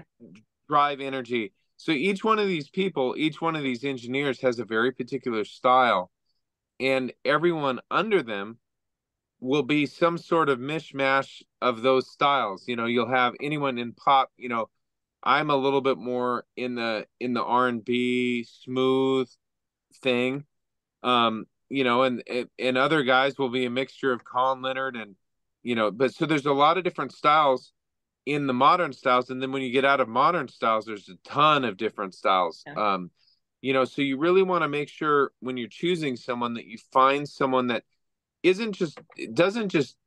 not someone you just like the style, but it's also you have to consider the project and choose someone not only based on your taste, but also what would serve the project well. Because sometimes, like say for instance, if you really liked a mastering engineer who does a lot of R&B, but you had a really hard-hitting rock song and you choose the R&B engineer, sometimes they'll make it too soft sounding. Yeah. Not that we can't do multiple styles, because I can do multiple styles, everyone can do multiple styles, but you just really want to make sure that if you're using an engineer and they're not known for rock music and you're doing rock music, that you tell them, hey, I really need you to be a little bit more in this style.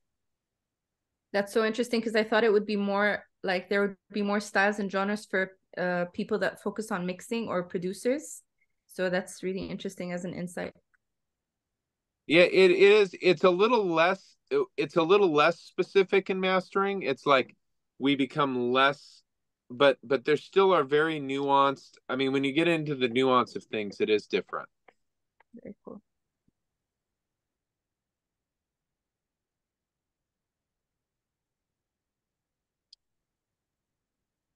Anyone else? I just want to say thanks a lot for your time. Honestly, like personally, I really, really, really benefited from everything that you've said. Very grateful for your time, and that's it. I just wanted to give a thank you. Well, thank you. The same thing. Oh, thank you. I'm not a sound engineer, but like I got a lot of things from what you said. Well, I'm so thankful. That was our hope for the thing, is that we could delve into the stuff. And I know we did a lot of technical stuff, but we also did a lot of generalized idea. Hopefully it was just a lot to chew on, and hopefully the information and the conversation can fuel your music making and your careers, and also your communities. Oftentimes these things give us language to have better communities and better conversations with people around for stronger relationships. And I think that's the biggest, for me, that is the biggest, most important thing, are the relationships and the communities that are around us. Thank you so much for your time. This was such a wonderful session. We appreciate you so much. I really enjoyed it. I know I learned a lot. Thank you. Everyone else learned. Well, thank you very much, Hannah. I really appreciate the opportunity, and thank you all for your patience in those early moments where we were getting everything rocking technically. I'm glad we found a solution. Amazing. Thank you so much. Thank you. Thank you. Thank you. Bye, everyone. Bye. Bye.